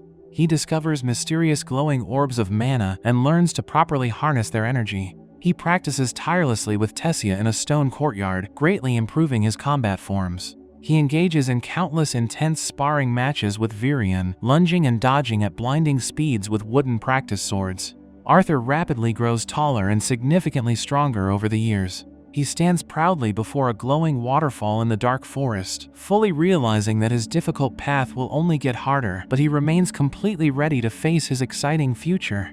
Arthur and Tessia stand on a balcony and watch a golden carriage leave the courtyard below.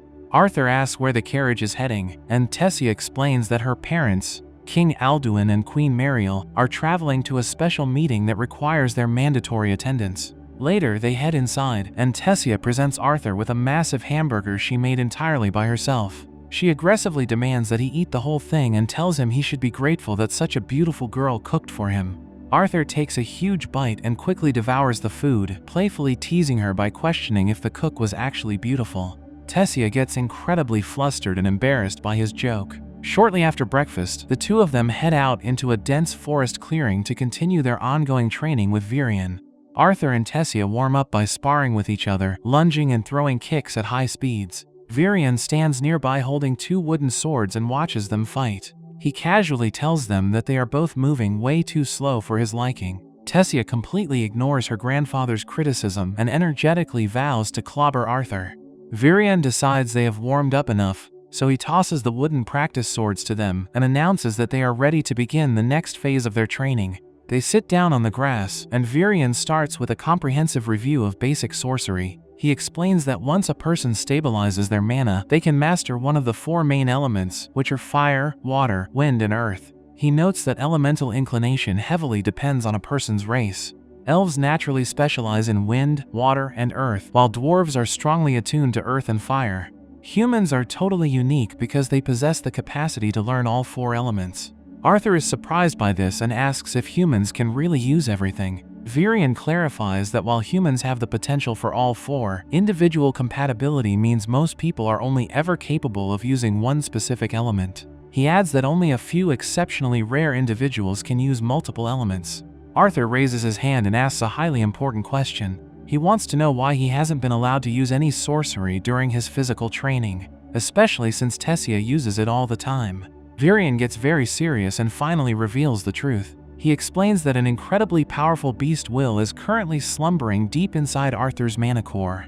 This wild beast will completely upsets the natural balance between Arthur's physical body and his magical core, which is the exact reason Arthur suffers from such intense chest pain. Virion states that they first needed Arthur's mana to properly assimilate with his body.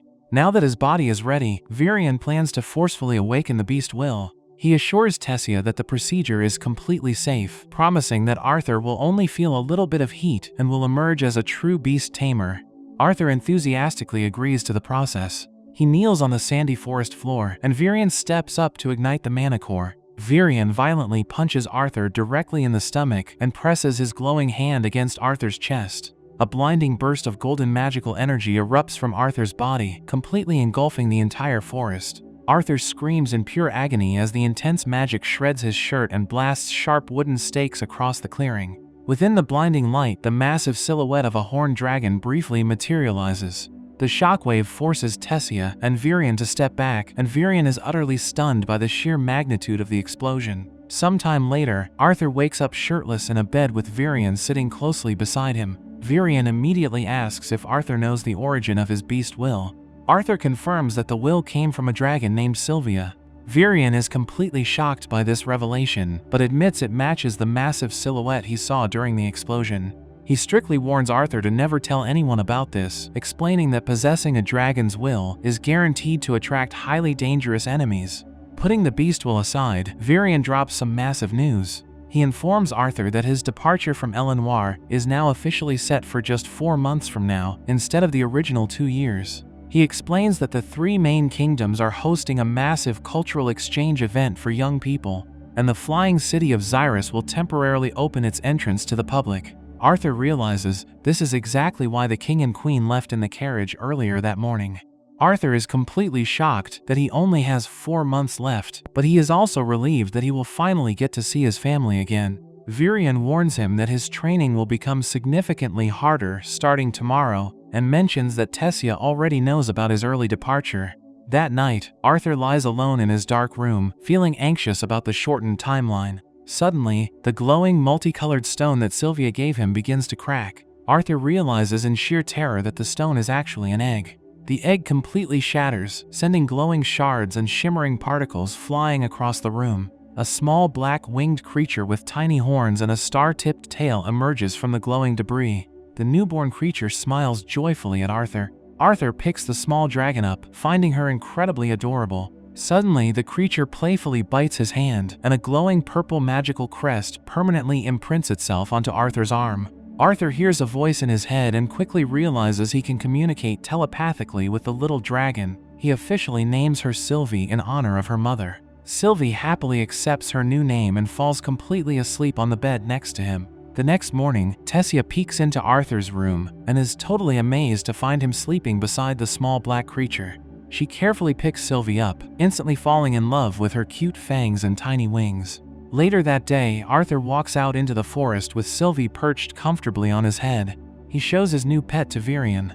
Virion takes one look at the creature, realizes it is a real dragon, and nearly suffers a heart attack from the pure shock. He aggressively yells at Arthur for scaring him, clutching his chest in a total panic. Tessia crouches down and excitedly pets Sylvie while Virion catches his breath. Virion decides that it is far too dangerous for people to know the truth, so he instructs Arthur to simply tell everyone that Sylvie is a rare mana beast. With the secret settled, Virion announces it is time to begin the actual beast tamer training. He tells Arthur that he must now exercise his beast core and his mana core simultaneously, and the only effective way to do that is through brutal combat. Without any warning, Virion activates his own beast will, turning into a terrifying massive shadowy figure with glowing yellow eyes. He completely vanishes into thin air and ambushes Arthur from the dark smoke. Arthur is absolutely terrified and easily overpowered by the shadowy monster. He quickly surrenders, admitting that Virion's terrifying appearance is going to deeply traumatize him.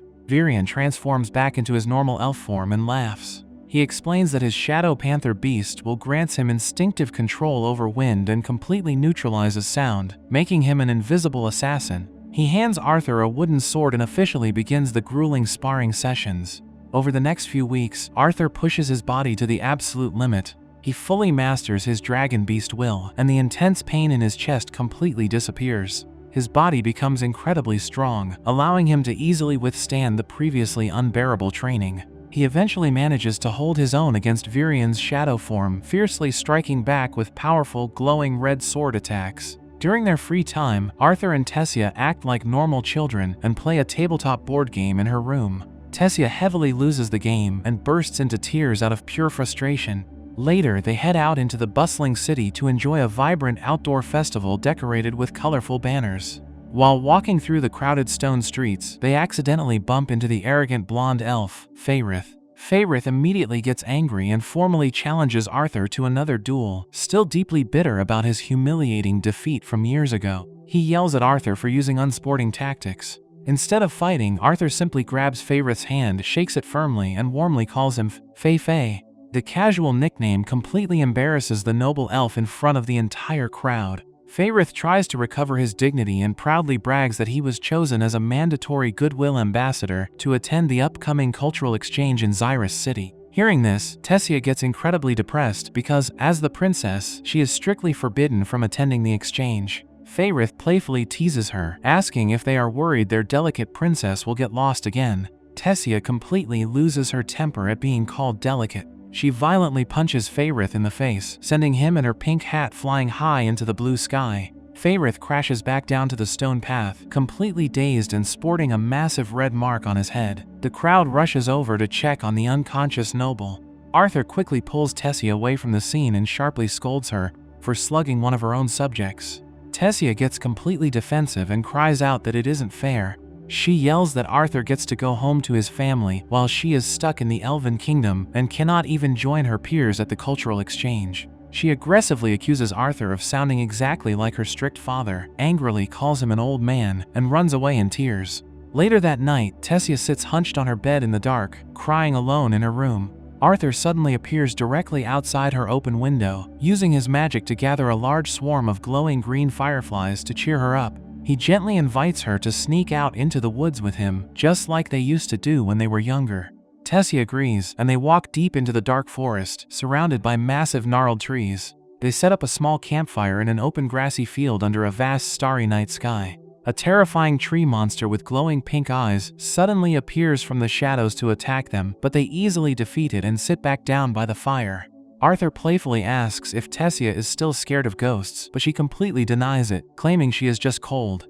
She then asks Arthur what the human kingdom is actually like. Arthur looks back at her and admits he isn't entirely sure because he never got the chance to explore before he fell off the cliff. Tessia shyly suggests that he could just stay in Elenoir with her forever instead of leaving. Arthur feels completely conflicted by her request and stays silent as Tessia slowly falls asleep leaning toward him. The 4 months quickly pass, and the day of Arthur's departure finally arrives. Arthur packs his large backpack and heads into the city, where a massive crowd of elves has gathered in the circular plaza to see him off. Virion walks up to Arthur and hands him a special golden pocket watch engraved with the Aerolith family seal. He explains that it functions as a magical compass to ensure Arthur never gets lost and will grant him safe passage whenever he decides to return to the Elven Kingdom. Arthur sincerely thanks his grandfather figure but looks around the crowded plaza with a sad expression, wondering where Tessia is. The large group, including Faerith and Virion, walks through a vast cavernous tunnel toward the massive stone teleportation gate. Just as they arrive at the gateway, flanked by giant statues, Tessia finally runs through the crowd shouting Arthur's name. She stops in front of him, bows deeply, and tries to act tough. She strictly orders him to eat properly and forbids him from wandering around and getting lost again. Arthur smiles warmly, grabs her hand, and pulls her into a tight, emotional hug. Tessia instantly breaks down crying, burying her face in his shoulder. Arthur gently strokes her hair and tells her how much he is going to miss her. Tessia hugs him back tightly and promises she will miss him too. With their final goodbyes completely settled, Arthur turns around with Sylvie perched happily on top of his head. He steps confidently toward the massive gateway as it opens with a blinding white and green light, fully ready to travel to the flying city of Xyrus and finally reunite with his long-lost family. Arthur steps out of the teleportation gate and finally arrives at the grand estate where his family is currently staying, instantly spotting his parents, Reynolds and Alice, in the main hall. They stare at him in complete disbelief, utterly shocked to see the son they thought had died years ago standing right in front of them. Reynolds is so stunned he can barely form a sentence, initially thinking Arthur might be the new baby Alice is expecting, but Alice quickly realizes it is truly her boy and bursts into tears of pure joy. She rushes forward and pulls Arthur into a massive, desperate hug, crying out that she missed him so much and is incredibly relieved he is alive. Standing nearby is a little girl with brown pigtails and a pink dress, who looks completely confused by the emotional adults. Reynolds gently tells Alice to calm down so she doesn't scare the little girl, and he explains to the child that Arthur is the big brother they always talked about before bedtime.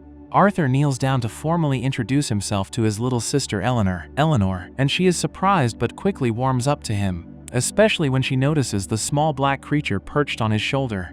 They all move into the living room to catch up properly, and Alice immediately starts fussing over Arthur, asking if he has been eating enough and if he is fully cured from the sickness he mentioned in his earlier letters.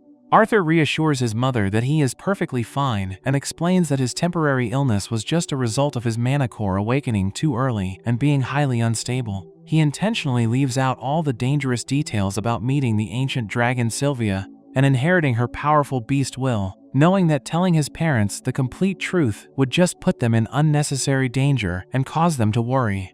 Instead, he simply credits his miraculous survival from the cliff fall to a combination of pure luck and some subconscious magic use before explaining that he was rescued and healed by the elves in the kingdom of Elenoir. Eleanor is completely fascinated by Arthur's pet and happily plays with the little dragon on the couch, watching as it jumps around. Arthur introduces the creature as Sylvie, claiming she is a rare mana beast he found dying in a nest during his travels and decided to take in.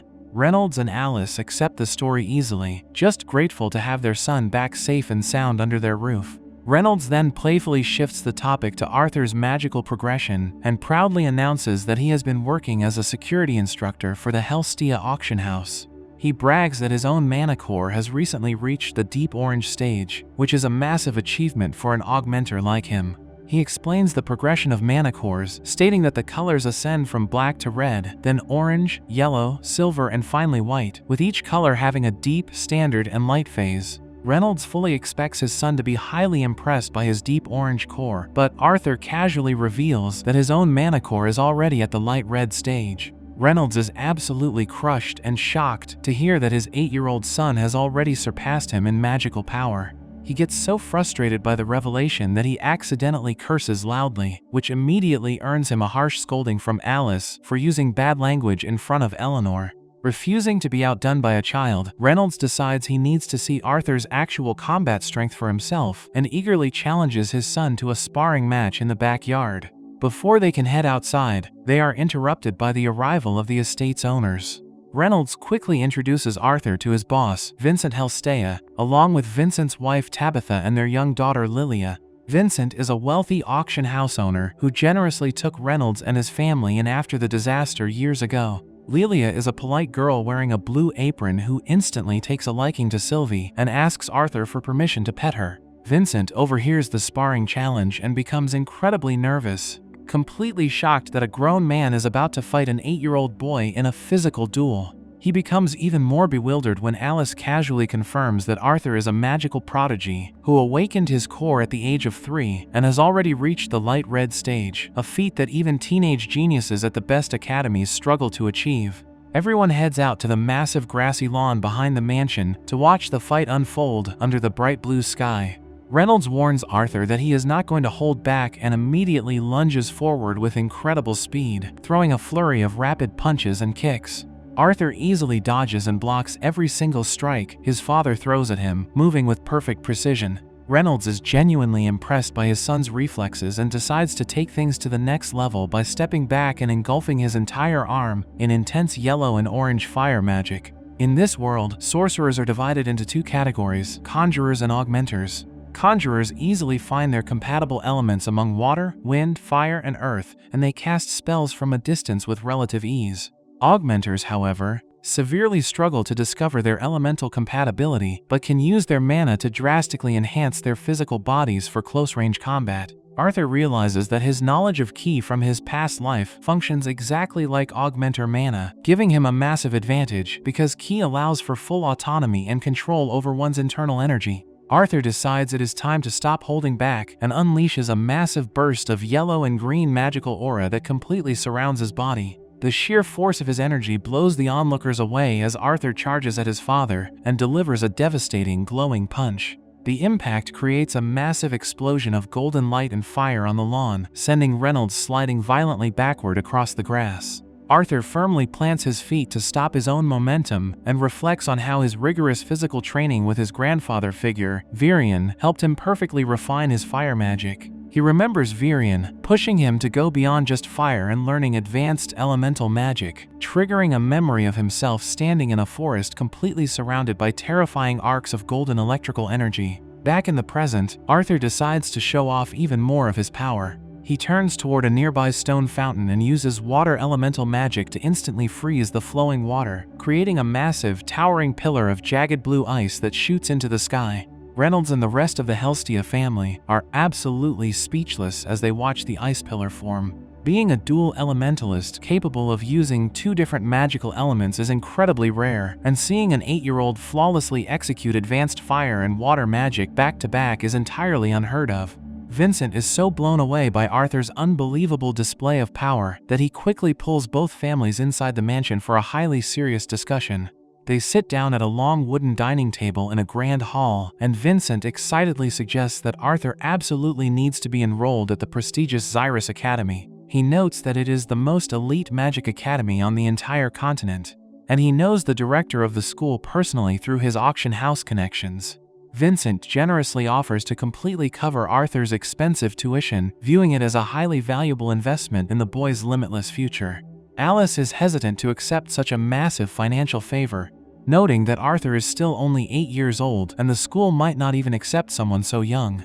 Before Vincent can argue his case further, Arthur politely interrupts the adults. He explains that he is just too physically tired from the intense sparring match and his long journey to think about enrolling in school right now. He excuses himself from the table, leaving the adults to discuss his future, and wanders off into the massive mansion. He quickly gets lost in the grand marble hallways and runs into Lilia, who kindly offers to show him a secret spot to relax. She leads him down to the estate's basement kitchen, where she completely gorges herself on a massive plate of sliced meat and fatty duck. An elderly maid named Maria and a mustached butler playfully tease Lilia about her eating habits, mentioning that her mother is highly worried about her gaining extra weight. Lilia ignores them and blissfully continues eating, claiming she is a growing girl who needs food. The maid privately explains to Arthur that Lilia constantly stress eats because her parents put a massive amount of pressure on her to awaken as a sorcerer. Even though neither Vincent nor Tabitha possess any magical abilities themselves, they desperately want their daughter to become a mage, and the weight of that expectation is crushing her.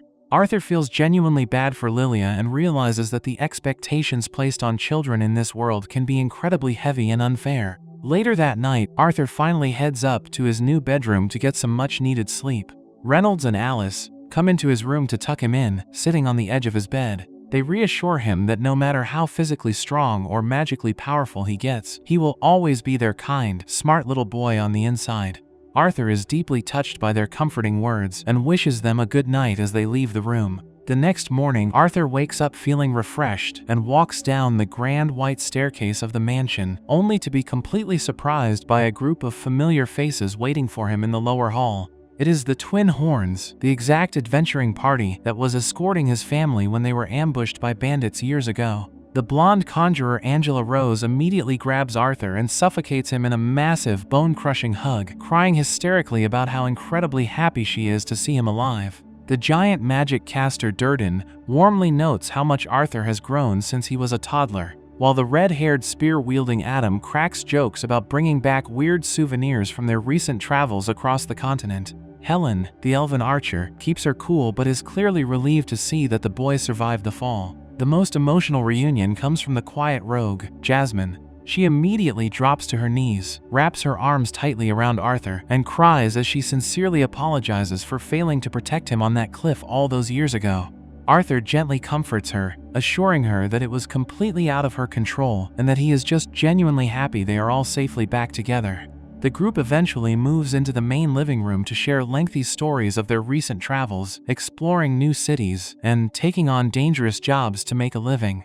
Adam proudly pulls out a highly questionable and gross monster part he bought as a souvenir, causing the rest of the group to aggressively yell at him to put the disgusting item away. As the adults loudly laugh and bicker over their wild adventures on the road, the scene shifts to another quiet room in the mansion where Lilia is sitting completely alone at a small wooden table.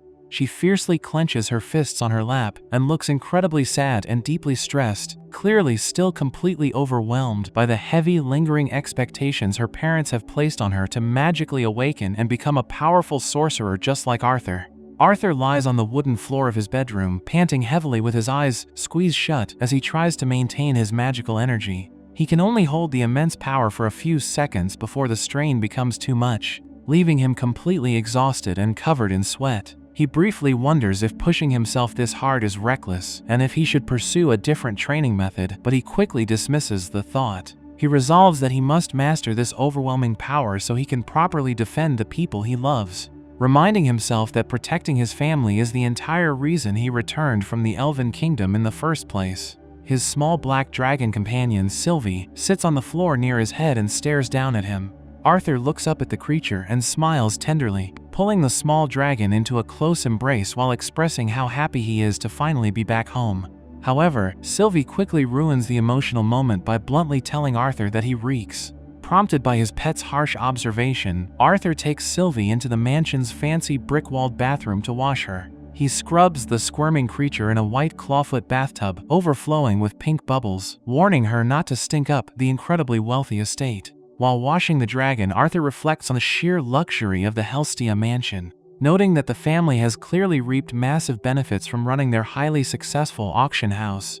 Despite the comfortable surroundings, Arthur's mind drifts back to Lilia and the intense pressure her parents continuously place on her to awaken her sorcery. He recalls seeing her sit silently at the dinner table, looking utterly stressed while her parents casually discussed her magical potential as if it were a guaranteed outcome. Arthur simply cannot shake the deep concern for the girl from his head, but he finishes wiping down Sylvie with a towel and decides it is time for him to get cleaned up as well. Later that day, Alice decides Arthur needs a proper makeover before he can visit the prestigious Helstia auction house, so she takes him to a flamboyant local tailor. The energetic man with long brown hair and a heart-patterned headband treats Arthur like a rare, unpolished gem, confidently posing with his scissors and promising to make the boy shine like a star. After the styling session, Arthur steps out into the bustling, sunlit town square of Xyrus City wearing his neat new clothes.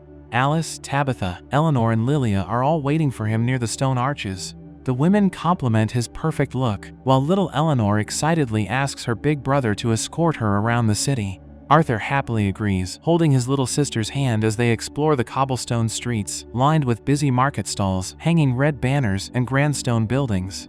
Tabitha explains that royalty often visits their auction house in disguise, which is exactly why Arthur needed to look presentable for the upcoming event. Along the way, they spot 4 boys walking through a courtyard wearing white collared shirts with distinctive crests. Arthur immediately senses trouble from the group, but Tabitha quickly clarifies that those are students from the elite Xyrus Magic Academy, and wearing that specific uniform practically makes them royalty within the city. As the group continues their extensive shopping trip, they stop outside a store displaying vibrant beast cores mounted on yellow pedestals inside glass cases. Tabitha explains to Arthur that these magic cores are harvested directly from mana beasts and can massively amplify a person's magical power. She mentions that a core containing a beast can easily fetch up to 100 gold coins, a massive sum that Arthur notes would have lasted him over 2 centuries in his past life. Tabitha generously offers to arrange for Arthur to check out some beast cores at the next auction, but Arthur politely declines the offer, stating he is already completely satisfied with the powerful beast he currently possesses.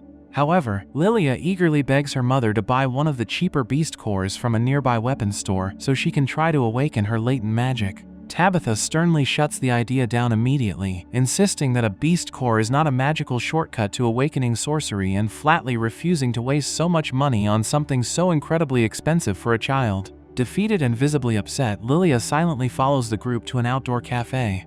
As they sit around a round wooden table enjoying tiered pastries and hot tea, Arthur notices Lilia's deeply somber reflection in his teacup. He realizes that while Tabitha is strict about not buying magical shortcuts, the true source of Lilia's overwhelming stress might actually be the crushing weight of her father's massive expectations. While Arthur is lost in his own thoughts, Lilia quietly slips away from the cafe table without anyone noticing her departure. Arthur quickly spots her absence and tracks her down a narrow cobblestone alleyway leading straight to a local armory. Inside the dimly lit shop filled with heavy armor and wooden weapon racks, Arthur finds Lilia staring intently at a red beast core displayed on a purple cushion. She stubbornly claims she can afford the item with her own allowance and fully plans to buy it. Arthur quickly grabs her wrist, warning her that owning a beast core guarantees absolutely nothing and asking what she plans to do if she fails yet again. Lilia tearfully lashes out at him, completely frustrated by her constant magical failures. She accuses Arthur of not understanding her painful struggle because he is already naturally gifted and special. Overwhelmed by her own intense emotions, Lilia leans her head against Arthur's chest and cries bitterly, apologizing for her sudden outburst. She confesses that her parents absolutely refuse to let her even touch a beast core, no matter how much she begs them. Arthur feels terrible, realizing his own sudden return and immense magical power have only worsened the daily pressure on Lilia. Before Arthur can properly comfort the crying girl, they are rudely interrupted by the 3 Xyrus Magic Academy students they saw walking earlier. The boys arrogantly mock Lilia's tearful apology and intentionally try to start trouble. Arthur steps directly in front of Lilia to protect her, glaring fiercely at the uniformed students. The shop owner shouts from behind the wooden counter, warning Arthur not to cause a scene with Academy students because he desperately fears losing his business over a fight. One of the blue-haired students laughs and tells Arthur not to bother running away, while another boy generates a bright ball of fire in his hand to intimidate them. Arthur decides he has had enough of their bullying and demands the boys release their magic immediately. He summons his own intense flame to show he is more than ready to fight them all. The shop owner completely panics, but not because of the students' magic. He recognizes Lilia and urgently warns the arrogant boys that they are actively messing with the daughter of the Helstia family, the exact wealthy family that heavily funds their academy.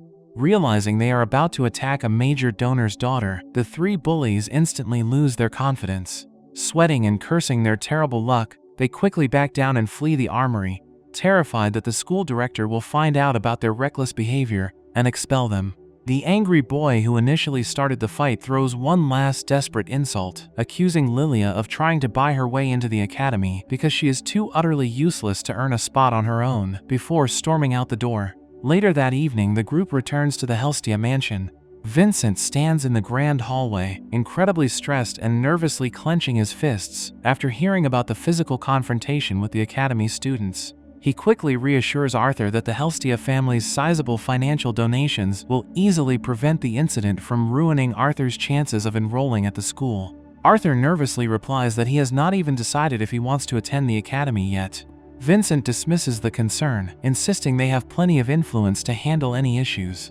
However, Lilia takes Vincent's reassuring words the entirely wrong way. She looks completely devastated and directly asks her father if he is planning to send Arthur to the academy in her place, simply because she still cannot use magic. Vincent tries to deny it, but Lelia is completely heartbroken. She angrily shouts that she hates her father and hates Arthur before turning around and sprinting away in tears. At dinner time, Arthur stands outside the massive dining room doors, hesitant to go inside. He overhears Vincent in the next room, sadly reflecting on how he used to promise a young Lelia that she would attend the academy and become a great sorcerer. Vincent is deeply upset that his recent careless comments made his own daughter feel completely replaced. Arthur eventually finds Lelia hiding in the stone-walled basement kitchen. She immediately apologizes for lashing out at him earlier, admitting she felt intensely jealous when Arthur showed up with his amazing powers and seemingly stole all her father's attention. She tearfully confesses that she feels like a massive disappointment for continually failing to awaken her magic and naturally assumes her parents are entirely sick of her. Arthur gently steps forward and cups her tear-filled face in his hands. He tells her he fully understands the dark, sinking feeling of constant self-reproach. Wanting to genuinely cheer her up, Arthur shares a personal story about a young elven girl who once comforted him in the exact same way when he was completely lost and separated from his family in a misty forest. As he speaks, Arthur uses his magic to summon several glowing green orbs of light in the dim room. Lelia watches in pure amazement as the beautiful lights float freely around them. Arthur explains that these magical lights closely resemble that young girl's favorite flowers. He assures Lelia that her parents clearly see how hard she is constantly trying and love her deeply regardless of her magical ability. He specifically explains that Vincent is only fawning over him because he is a brand new novelty, comparing the situation to how his own little sister Eleanor treats him.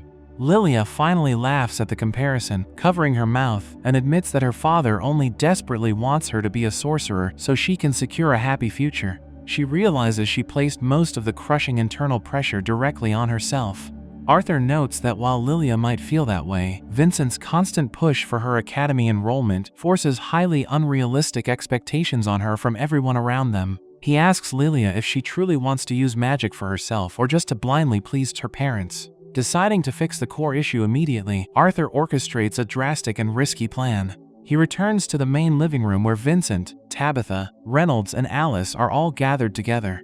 Arthur solemnly sits on the yellow sofa and drops a massive bombshell, boldly announcing that Lelia has permanently left the house. He hands Vincent a folded letter, claiming he actively sent Lelia to the highly dangerous place he previously trained so she could finally awaken her magic through sheer survival. Vincent aggressively reads the note, which clearly states Lelia feels like a completely useless burden and promises to return only after successfully becoming an amazing sorcerer. Vincent instantly drops to his knees on the patterned floor, completely devastated and crying in pure shock. He realizes exactly how foolish he has been all these years, openly admitting he completely ruined his daughter's life by continually forcing his own beliefs about magic and happiness onto her. Tabitha kneels right beside him, also bursting into tears, as Vincent loudly declares to the room that Lelia absolutely does not need to be a sorcerer for him to love her. With Vincent's true feelings fully exposed, Arthur calls out to the hallway.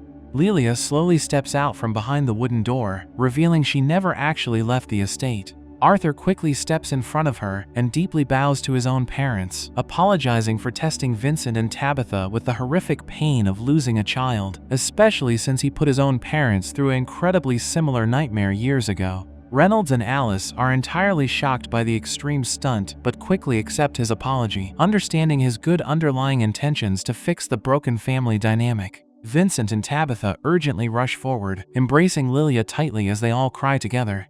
Vincent tearfully apologizes directly to his daughter, officially promising she never has to attend the academy or ever learn magic again.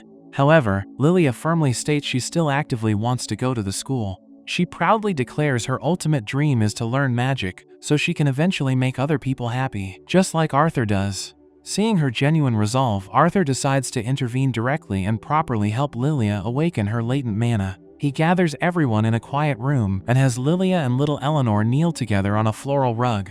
Arthur stands right behind them and instructs them both to focus entirely on their breathing. He clearly explains that taking deep, highly controlled breaths and steadily meditating will significantly help them sense the ambient mana naturally flowing around them. He tells the girls to close their eyes and steadily keep breathing until they can literally see a light forming in the surrounding darkness.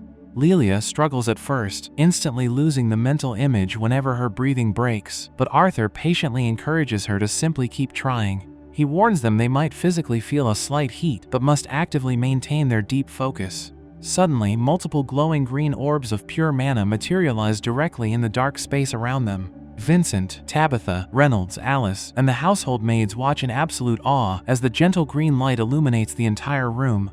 Lilia opens her eyes, genuinely marveling at the beautiful physical manifestation of her own newly awakened magic, quickly noting it looks exactly like the glowing flowers Arthur showed her in the kitchen earlier. To properly celebrate Lilia's massive magical breakthrough, the entire household gathers in a stone-walled room for a huge celebratory feast. They cheerfully laugh and clink their wooden mugs together, loudly congratulating Lilia on finally taking her highly anticipated first steps toward becoming a true sorcerer. They bring out massive plates of fatty duck and freshly sliced meat, telling Lilia to eat absolutely as much as she wants. Arthur casually sits beside her at the wooden table, warning her that it will probably take a few years of relentless daily practice before her newly formed magical core fully stabilizes. Lilia confidently accepts the challenge, eagerly wondering aloud what specific elemental affinities she will eventually develop once she starts training properly. The two of them share a warm laugh, completely relieved that the heavy emotional tension in the house is finally gone. As the joyful family celebration continues loudly around him, Arthur relaxes and lets his thoughts casually drift toward the highly anticipated upcoming event at the Helstia auction house, highly curious to see what incredibly rare and amusing items might be put up for sale. The group finally arrives at the Helstia auction house. The massive stone building glows brightly under the night sky, and Eleanor excitedly points out that it looks exactly like a grand castle. Alice calmly reassures a nervous Tabitha that they will fit right in with the upper-class crowd, and Tabitha happily leads everyone inside so they can enjoy the festivities. The interior of the Grand Hall is absolutely packed with aristocrats and wealthy adventurers browsing through various glass display cases containing vibrant beast cores and ornate statues. Vincent and Reynolds are busy coordinating the entire security team for the night. Reynolds looks completely serious in his guard uniform, and Eleanor proudly notes how cool her dad looks while he works. Alice smiles and tells Eleanor to make sure she compliments him later.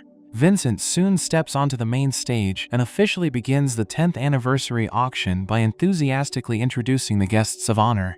King Blaine Glader, Queen Priscilla, Prince Curtis, and Princess Catelyn wave to the cheering crowd from an elevated royal balcony.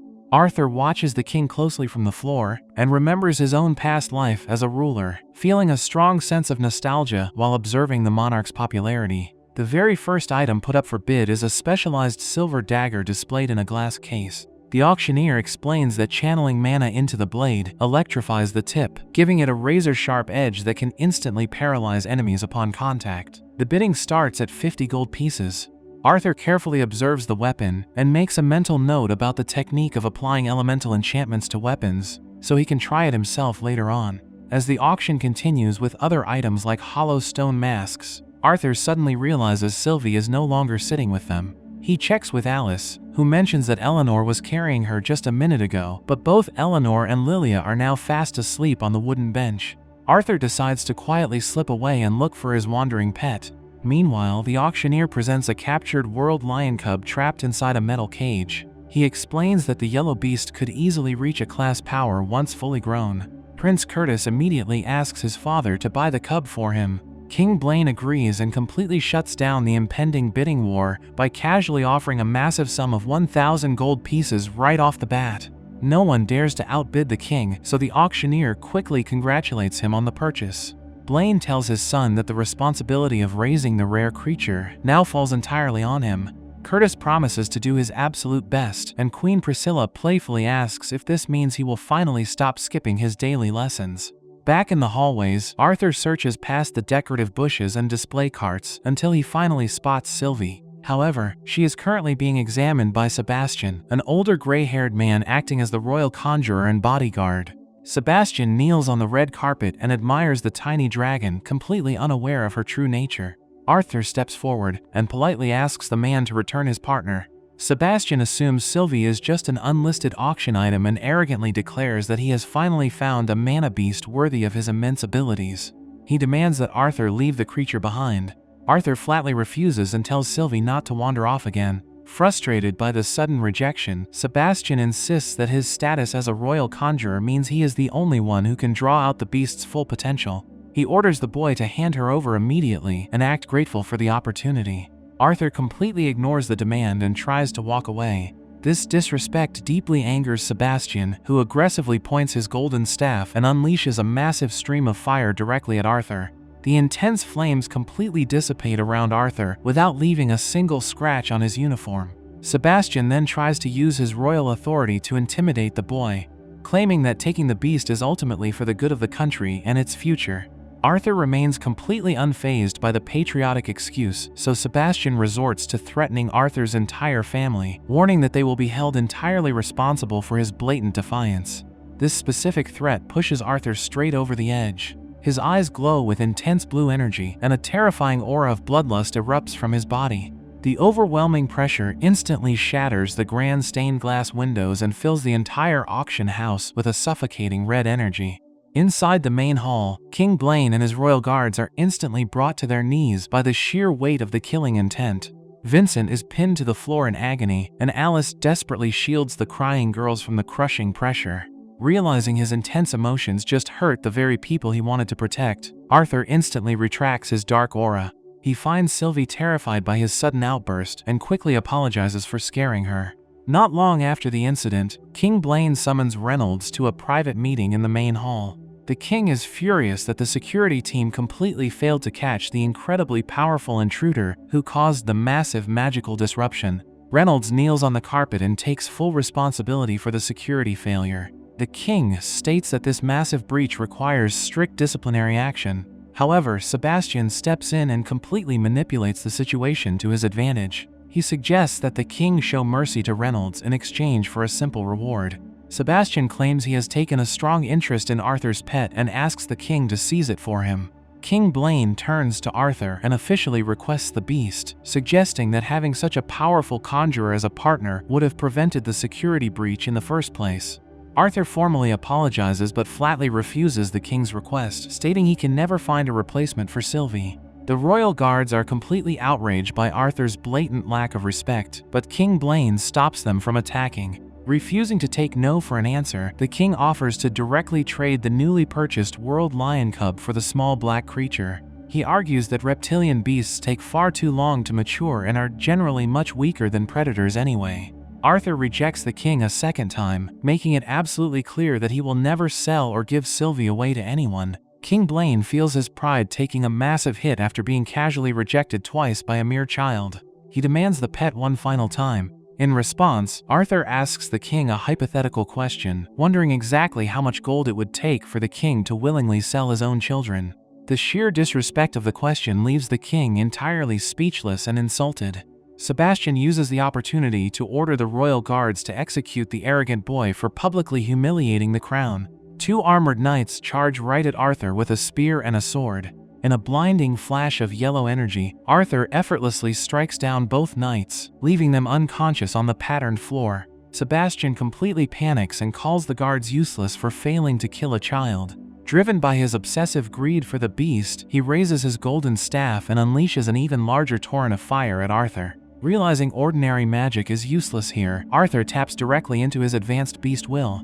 Glowing yellow marks appear under his eyes as he steps entirely outside the normal flow of time. The world instantly freezes around him. He calmly walks through the suspended flames and approaches the terrified royal conjurer. Arthur mercilessly crushes Sebastian's leg, dropping the old man to the floor in agonizing pain. Sebastian cries out for help, but Arthur casually reminds him that time is completely frozen, so no one can hear his desperate screams. Arthur strictly warns the royal conjurer to carefully consider his position before ever messing with him again. The intense physical strain of using such godlike magic instantly catches up to Arthur, and he completely loses consciousness, collapsing onto the floor right in front of the horrified king. The next morning, Arthur wakes up in his bedroom with a massive headache. He realizes that stepping outside the flow of time took a huge toll on his young body, and quickly concludes that he desperately needs more training to handle the overwhelming power. Alice comes into the room carrying a wooden bucket and is incredibly relieved to see him finally awake. She tells him that everyone was in a complete panic after he passed out at the auction. The doctor predicted he would wake up soon, but Alice used her emitter healing magic to speed up the recovery process anyway. Later that day, Arthur decides he needs a change of pace and goes shopping with his mother in the bustling town square of Xyrus City. The cobblestone streets are filled with colorful stalls and festive red banners. They stop at an accessory shop and Alice suggests buying a pink heart-shaped clip for Eleanor.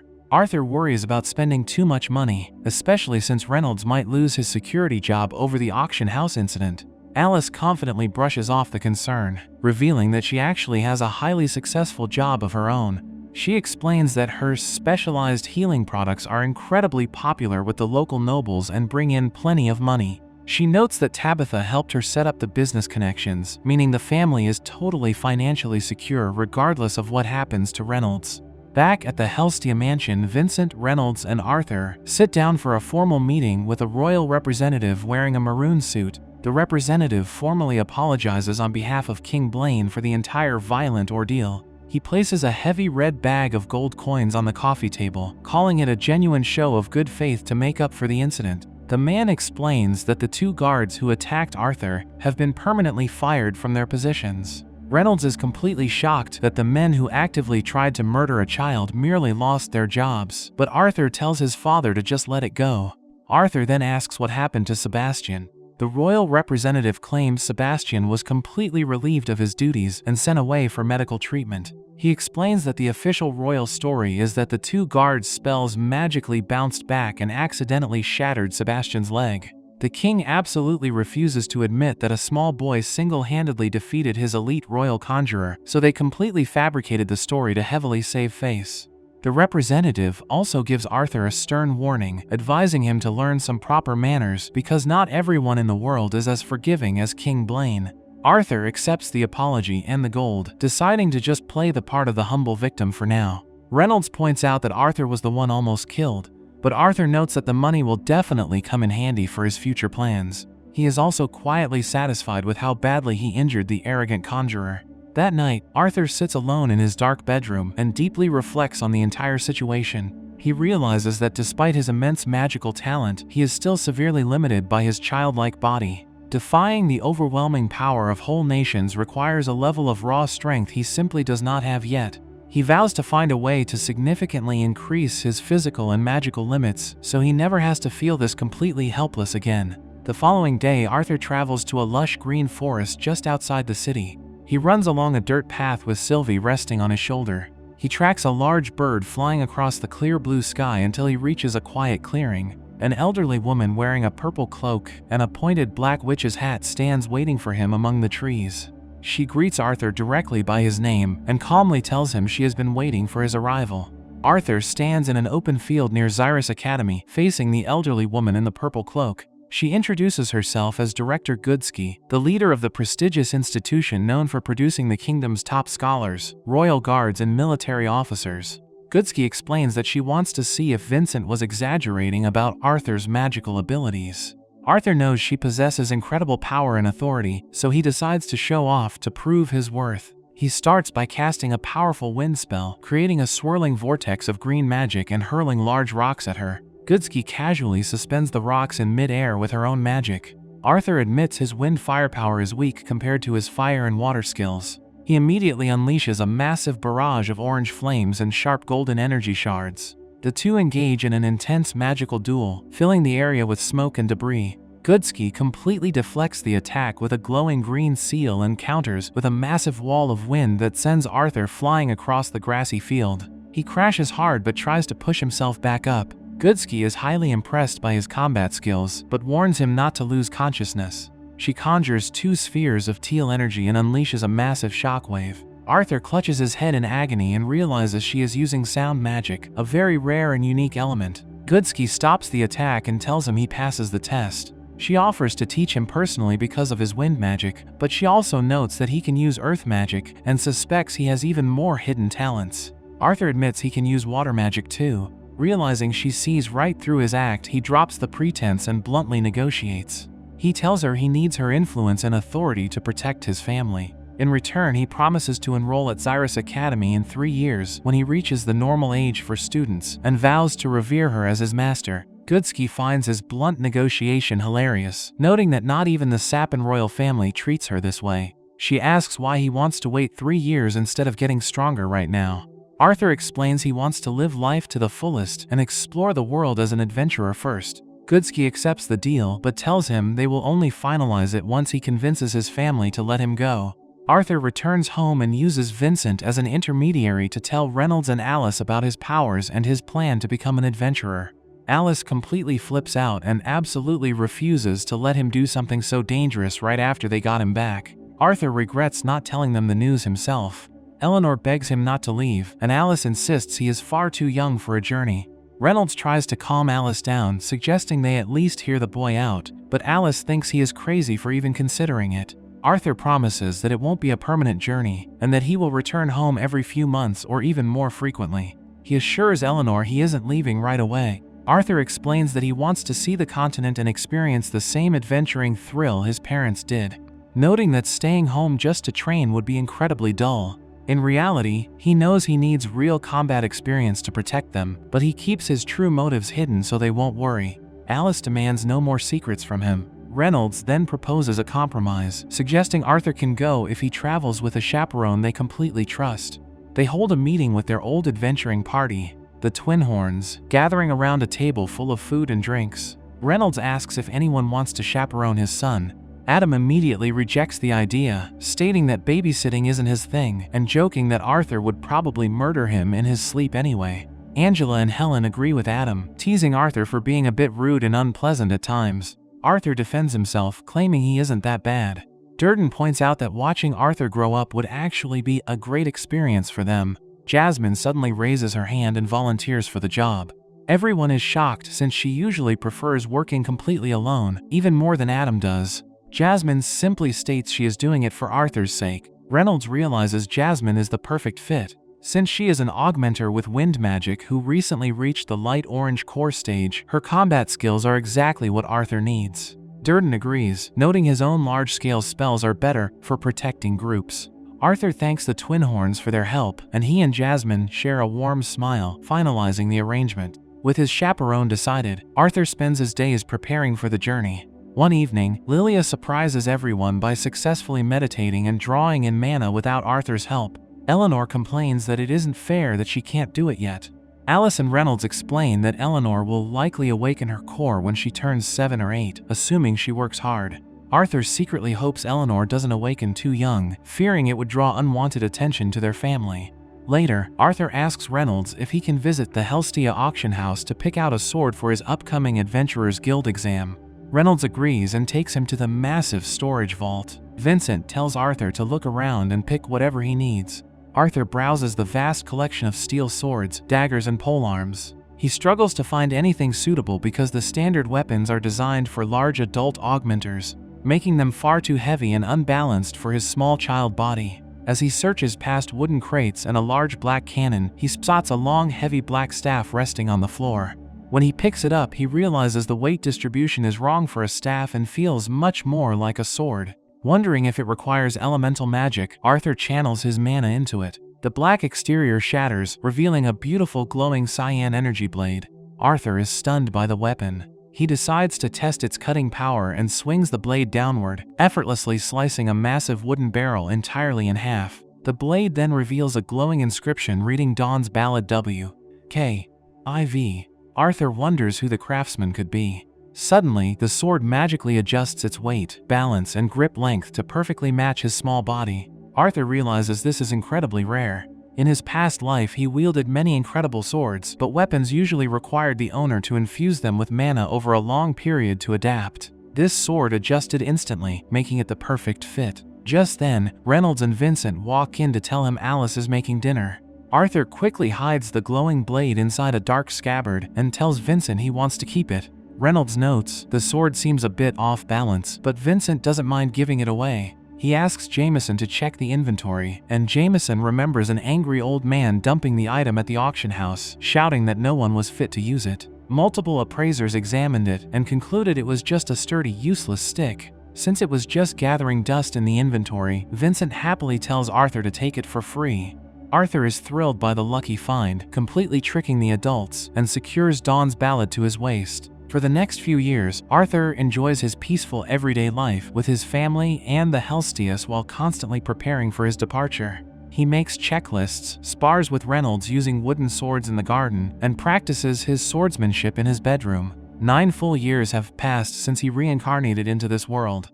To celebrate his 9th birthday, the families throw a massive outdoor feast in the garden. Everyone gathers around large tables filled with roasted meat skewers, fish, bread, and a massive strawberry cake. The atmosphere is incredibly joyful.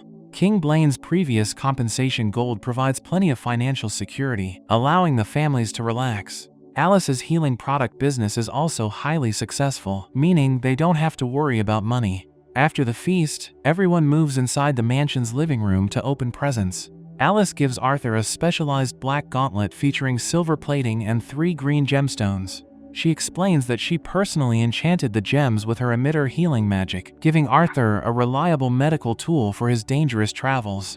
Arthur thanks her and puts it on. Next, Vincent and Tabitha present a pair of gold rings from a jewelry box. One ring features a small red gemstone while the other is plain. Vincent hands the gemmed ring to Alice and the plain ring to Arthur. He explains the rings are linked, so if Arthur's mana ever drops to a dangerously low level during a fight, Alice's ring will light up to alert her. Finally, Reynolds gives Arthur a highly expensive communication scroll featuring a red sigil. He explains that Arthur can use his mana to leave a voice message on the scroll, and Alice will be able to send one reply back. Arthur is deeply moved by the thoughtful presents and sincerely thanks everyone. He promises to work hard and stay safe so they never have to worry about him. Alice hugs him tightly, telling him she doesn't care about him gaining fame or wealth and only wants him to survive and come back home. Later that night, Arthur sits in his dark bedroom packing his green backpack, a white mask, and his new sword. He reflects on his current life and realizes how much he truly values his family and friends. Unlike his past life as King Grey, he now has people who genuinely love and support him, and he vows to fight with absolutely everything he has to protect that sense of security. Knowing he needs to become even stronger than he was in his previous life to achieve this, he equips his gear and walks down the grand marble staircase of the Helstea mansion. Reynolds tells him he looks like an S-rank adventurer but gives him some final advice, warning him not to get cocky about his strength and reminding him to rely on Jasmine when things get too tough. Alice gives him one last hug, and Eleanor holds Sylvie, telling the small dragon to be a good girl on the trip. After saying his final goodbyes, Arthur steps out into the cool night air. He walks toward the front gate where Jasmine is already waiting for him in her dark green adventuring outfit. Arthur asks if she is ready, and they set off together as the sun begins to rise over the mountains, fully prepared to start his new life as an adventurer. Arthur and Jasmine walk into the Xyrus branch of the Adventurers Guild. The grand hall is massive, filled with people, and features large red banners hanging from the ceiling. Arthur wears a dark hooded coat, a backpack, and a white mask with blue markings over his face. He uses the alias note to hide his true identity so the royal family does not target his real family. They approach a blonde receptionist behind a wooden counter. Jasmine tells the receptionist that Arthur is here for a rank assessment. The receptionist leads them down a hallway and opens a large wooden door. They enter a private office and meet Caspian Bladeheart, the chief of the Xyrus Guild branch. Caspian is a dark-haired man wearing glasses and a gray vest. He stands up from his desk and greets them. He tells Arthur that they can skip the usual written exam and mana core confirmation because Jasmine recommended him. He mentions that Jasmine is an A-class adventurer and her father has deep connections with the guild. Caspian asks for Arthur's name. Arthur tells him to use the name note. Caspian shakes Arthur's hand, and a vibrant green magical energy glows between their hands. Caspian immediately realizes that Arthur is incredibly strong. They all head to the exam arena. While walking down the hallway, Sylvie peeks her head out of Arthur's backpack and yawns. She looks like a small black cat with bat wings. Jasmine explains to Arthur that her father is heavily involved with the guild. They reach the arena, a massive open-air stone structure with tall columns and tiered seating for spectators. A brown-haired girl named Diane Whitehall takes her practical exam first. She wears a blue and black robe and wields a glowing wand. She fights against a black-haired witch wearing a large pointed hat and a purple cape. Diane conjures a tall beam of blue magical energy and creates a large cloud of white smoke. The witch easily defends herself with her staff. She tells Diane that her mana use and incantation speed are good, but her defenses are too weak. She assigns Diane a C-class rank. A scarred man in silver armor calls the next examinee Elijah Knight. Elijah is a young boy with black hair and glasses wearing a gray shirt. The armored man suddenly stops the exam and announces that Elijah is officially a B-class adventurer without even taking the practical test. Arthur and Jasmine sit in the stands and feel very confused by this special treatment. Next, the armored man calls Lucas Wykes. Lucas is an 11-year-old boy with short white hair, pointed elf ears and a highly arrogant attitude. He wields a twisted wooden staff with a red crystal. The armored man confirms that Lucas specializes in fire magic and is at the light orange core stage. Lucas arrogantly asks the witch examiner if he can skip the test and join a class directly. The witch ignores his attitude and starts the exam. Lucas yells a command and unleashes a massive, towering pillar of orange flames around himself. He shoots a dragon-shaped fire blast straight at the witch, destroying the ground and creating a smoking crater.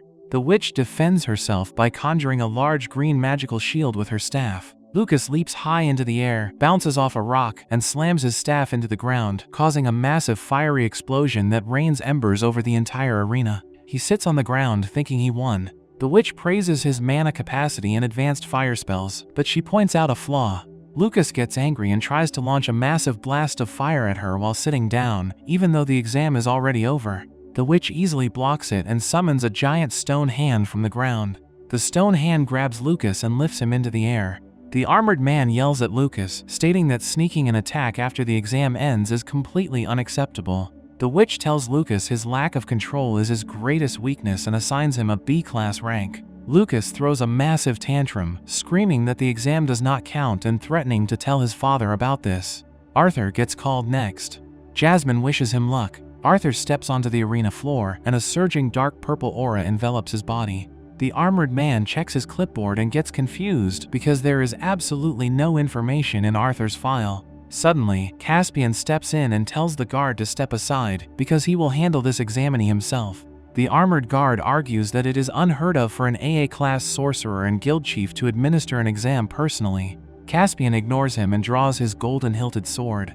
Arthur draws his own sword, and they get ready to fight. Caspian leaps forward, and their blades clash in a blinding flash of white light. They exchange rapid strikes across the dusty arena. Caspian moves incredibly fast and has flawless defenses. Arthur relies heavily on his sword skills and swings a blade engulfed in bright orange flames. They clash again, creating a massive burst of golden light and floating embers. Caspian warns Arthur not to get overconfident. After the fight, the blonde receptionist hands Arthur a small gold plate inside a black box. She congratulates him and officially registers him as a B-class adventurer. Meanwhile, Caspian sits in his office with the armored guard and the witch.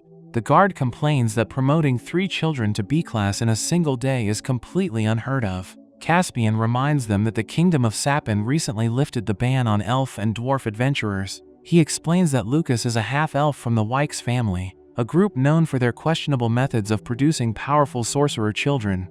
He also explains that Elijah is a human boy raised by dwarves in the Darv Kingdom. Elijah was sent as the first representative to get accustomed to humans, which is why he has a powerful guarantor backing him. The guards ask about Arthur. Caspian says they know almost nothing about him, but he knows Arthur's guarantor belongs to the Flamesworth family. The guards assume that is why Arthur's fire magic is so strong. Caspian corrects them, stating he was actually most impressed by Arthur's swordsmanship. He notes that Arthur's movements were awkward because his body is still growing, but he predicts Arthur will become terrifyingly powerful once he reaches adulthood. Later, Arthur and Jasmine walk down a busy hallway in the guild. Arthur spaces out, and Jasmine asks if he is okay. Arthur admits that his duel with Caspian made him realize he has grown too accustomed to the magical powers of this world. He feels he is neglecting the diligent sword training that gave him strength in his past life. Elijah walks up to them and praises Arthur for stopping Caspian's attacks during the duel. Suddenly, Lucas interrupts the conversation. He grabs Arthur by the collar and aggressively tells him that they do not invite rule breakers to their get-togethers. He yells that there are different levels of power even within the same rank. A man and a woman step in and tell Lucas to stop causing trouble. Arthur and Jasmine completely ignore Lucas and decide to leave the guild to head to their next destination. They walk through a glowing blue portal and arrive in a lush green field surrounded by mountains. Jasmine explains that this is a beast pasture where lower-class adventurers come to train and gather materials. She tells Arthur they are just passing through and their actual destination is another day away. They decide to spar to pass the time. Jasmine draws her 2 short daggers and dashes forward. She moves incredibly fast, using her wind magic to enhance her speed. Arthur barely keeps up and realizes he severely underestimated her. He has to rely on the combat techniques from his past life to block her rapid attacks. They clash swords repeatedly, sending bright yellow sparks flying into the air. Suddenly, a massive plume of dark gray smoke and flying debris erupts from the nearby forest. A giant, dark brown boar monster with glowing red eyes and 4 massive white tusks bursts out of the smoke. It charges across the field, surrounded by dark magical tendrils. Jasmine tells Arthur the monster is not native to this area and guesses it escaped from captors. The giant boar attacks a group of adventurers nearby, injuring several men. Jasmine yells at Arthur to run and charges directly at the massive beast. She leaps into the air and slashes the boar with her daggers, causing blood to splatter. However, her weapons barely leave a scratch on the boar's thick armor. The boar knocks her back, sending her flying through the air. Arthur rushes in and catches her before she hits the ground. The boar snorts and prepares to trample them. Arthur remembers his fight with Caspian and his vow to never be overconfident. He realizes he absolutely cannot afford to make a mistake here. He draws his glowing blue sword from its scabbard and pulls out his second blade. He channels his fire magic, leaping high into the air above the charging monster. He unleashes a massive swirling pillar of orange and yellow fire. He swings his sword and delivers a powerful red energy slash straight across the boar's head, completely incinerating the beast in one massive strike. After the battle, the area returns to a peaceful green landscape. Jasmine walks up to Arthur and pinches his cheek hard. She scolds him for not looking more worried during the fight and asks how he figured out the monster's weakness so easily. That night, they set up camp and sit on a log beside a crackling campfire. Jasmine decides to share her past with Arthur. She explains that she became an adventurer specifically to get away from her family. The Flamesworth family prides itself on producing the strongest fire sorcerers in the kingdom. Jasmine awakened her magic core earlier than any of her siblings, so her parents had massive expectations for her. However, when they realized she had absolutely no talent for fire magic, they labeled her a complete failure. Hearing this makes Arthur furious. He yells that there is no natural hierarchy of elements and that a mage's power depends entirely on how well they use their specific magic. Jasmine laughs at his sudden outburst, noting she has never seen him get so angry before. Arthur calms down and realizes her story triggered him because he was also called a failure in his past life as King Grey. Jasmine continues her story, explaining that joining the Twin Horns changed her life completely. They taught her how to cooperate and how to trust other people. She asks Arthur if he thinks he can change too. Arthur stands up and looks at the campfire. He thinks about his loving family and his friends. He reaches his hand toward the starry sky and tightly clenches his fist. He vows to change and become stronger so he can always protect the people he cares about. Meanwhile, far away in Elenoir, Tessia spies on Arthur using a large glowing green magical orb. She sees Arthur sitting by the campfire with Jasmine and gets incredibly jealous. She strains to hold the heavy orb and eventually drops it, screaming that Arthur always has a different woman with him every time she checks on him. Her grandfather Virion walks into the room and catches her throwing a fit. He tells Tessia that if she is so jealous of Arthur taking on new challenges, she should start her own training instead of just watching him. He pulls out a thick, ornate blue book covered in golden symbols and hands it to her to study. 2 years pass. Rumors spread across the kingdom about a highly skilled fighter known as the Masked Swordsman. Arthur continues traveling with Jasmine, fighting monsters and gaining a massive reputation. He finally prepares to set out on his next major journey. Arthur and Jasmine arrive at the village they were assigned to investigate. They immediately notice that there are no people around anywhere. Arthur points out that there are footprints leading into the village but none leading out. Jasmine finds this extremely strange, especially since there are absolutely no signs of a struggle. They slowly walk through the abandoned area and spot a massive jagged blue crystal sitting on the grass. They get closer and are shocked to see a villager completely frozen inside the crystal. They look around the courtyard and realize that several other villagers are also encased in these giant blue crystals. Suddenly, they hear a noise and find a young girl in an orange dress hiding behind a building with a basket of herbs. They approach her and ask what happened. The little girl cries and tells them she was in the forest gathering herbs, and when she came back, everyone was trapped. Arthur figures out that a beast must have done this. Right at that moment, a massive multi-eyed spider monster called an arachne ambushes them. The beast fires a thin blue beam of light that cuts right through the little girl's skirt. Jasmine immediately jumps into a combat stance. The arachne grabs a woman and hangs her upside down in front of its massive glowing red eye. Jasmine realizes they are completely outmatched. She tells Arthur they need to run right now. They manage to escape the village and hide in the dense forest. Somewhere else, two hooded figures stand in a dark room illuminated by candles. They look over a detailed map of the Tri-Kingdom Alliance. The elderly figure notes that going with the flow of events can be pleasant. The other man uses green magic over the map and states that the young adventurers gathering in the Beast Glades are the future of the continent. They agree that they must prevent this future at all costs. The man with the goatee smiles and says he thought this task would be boring, but it actually has its charms. Back in the forest, Arthur and Jasmine crouch behind some bushes. Jasmine explains that the Arachne is one of the top 5 beasts she never wants to fight.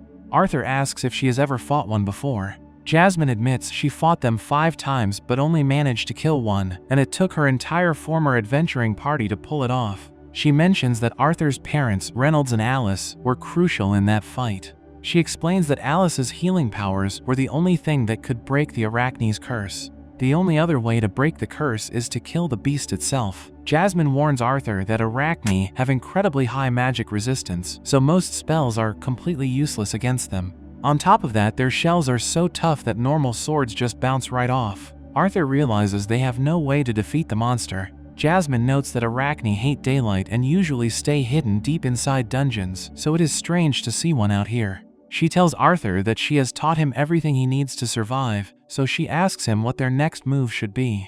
Arthur answers that they should head back to the guild, report the beast, and return when they are fully prepared.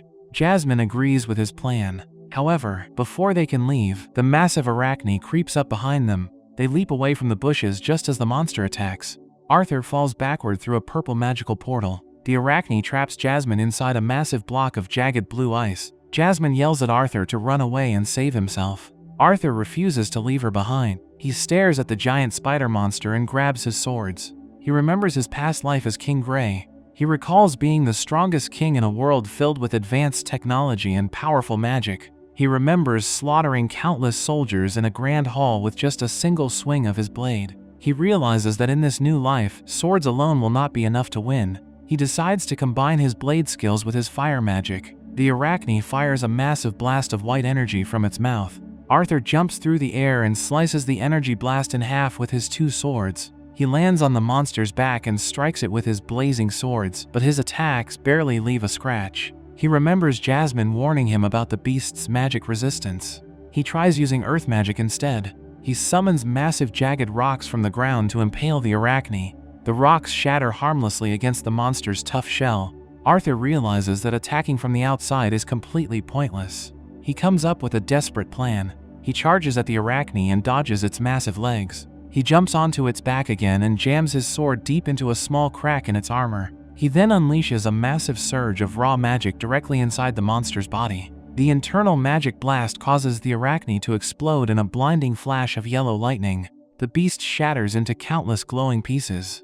Arthur lands on the ground completely exhausted. He breathes heavily and admits that combining his old fighting style with this world's magic puts way too much strain on his young body. He realizes he is still far away from his goal and needs to train a lot more. Suddenly, his pet dragon Sylvie, currently looking like a small black kitten, jumps onto his head. She asks if he is okay because she felt his intense anger through their bond. Arthur smiles and assures her that he just got a little carried away, but everything is fine now. He gently holds Sylvie in his hands. Moments later, Jasmine approaches him holding a knife. She is furious that Arthur ignored her orders to run away. Arthur quickly apologizes for his recklessness. Jasmine points out that if he had died, his mother Alice would have been completely devastated. She tells him to never take such huge risks on her behalf again. Arthur looks her in the eye and says he cares about her too much to leave her behind. This makes Jasmine blush, and she gets completely flustered. She scolds him and pulls on his cheeks as punishment, telling him the only thing he is getting better at is talking. She finally lets go and sincerely thanks him for saving her life. Since the Arachne is dead, the ice curse on Jasmine is permanently broken. Jasmine mentions they should collect the monster's mana core, but they just grab its massive yellow eye as proof of the kill. They head back to town and walk into a busy tavern. They meet up with a boy with glasses and the arrogant half-elf Lucas Wykes. The boy with glasses is shocked that they survived a fight with an Arachne. Lucas laughs and calls Arthur a liar. He claims there is no way Arthur could defeat such a powerful monster and demands to see the mana core as proof. Arthur admits they did not get the core. Lucas immediately gets smug and says Arthur probably just fought a regular giant spider. Arthur completely ignores his attitude and slams the arachne's massive yellow eye onto the wooden table. The eye glows with a dark purple light. Everyone in the tavern stares at it in total shock. The boy with glasses recognizes it as a cursing eye of petrification and confirms it is the real deal. Lucas looks completely stunned.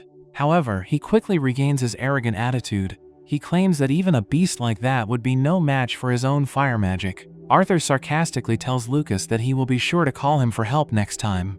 Lucas gets annoyed and storms out of the tavern. The rest of the group laughs at Lucas never changing. Jasmine tells Arthur that it is time for them to head back home. Arthur travels back to the floating city of Xyrus. He arrives at the massive Helstia mansion and is immediately greeted by his little sister Eleanor. She runs up and gives him a huge hug. Arthur's parents, Reynolds and Alice, are thrilled to see him. They sit down in the living room to hear about his adventures. Arthur casually mentions that he and Jasmine fought an arachne and were nearly killed multiple times. Alice immediately freaks out. She forces both Arthur and Jasmine to kneel on the floor in front of her. She furiously scolds them for breaking their promise to stay out of extreme danger. She yells at Jasmine for letting a child fight a top-tier beast. Jasmine keeps her head down and sincerely apologizes. Arthur tries to take the blame, explaining that he forced Jasmine to let him fight. Alice ignores his excuses and says she only allowed him to become an adventurer because Jasmine promised to keep him safe. Reynolds tries to calm Alice down. He points out that while the situation was dangerous, Arthur's victory is actually a massive accomplishment. Alice starts crying and says she just wants her son to come home safely. Arthur promises to be more careful and not make her worry so much. Later that day, Arthur and Jasmine head out to the courtyard to spar. Jasmine sets the rules and declares that they cannot use any magic. Arthur agrees and they draw their wooden practice swords. They clash rapidly, trading heavy blows.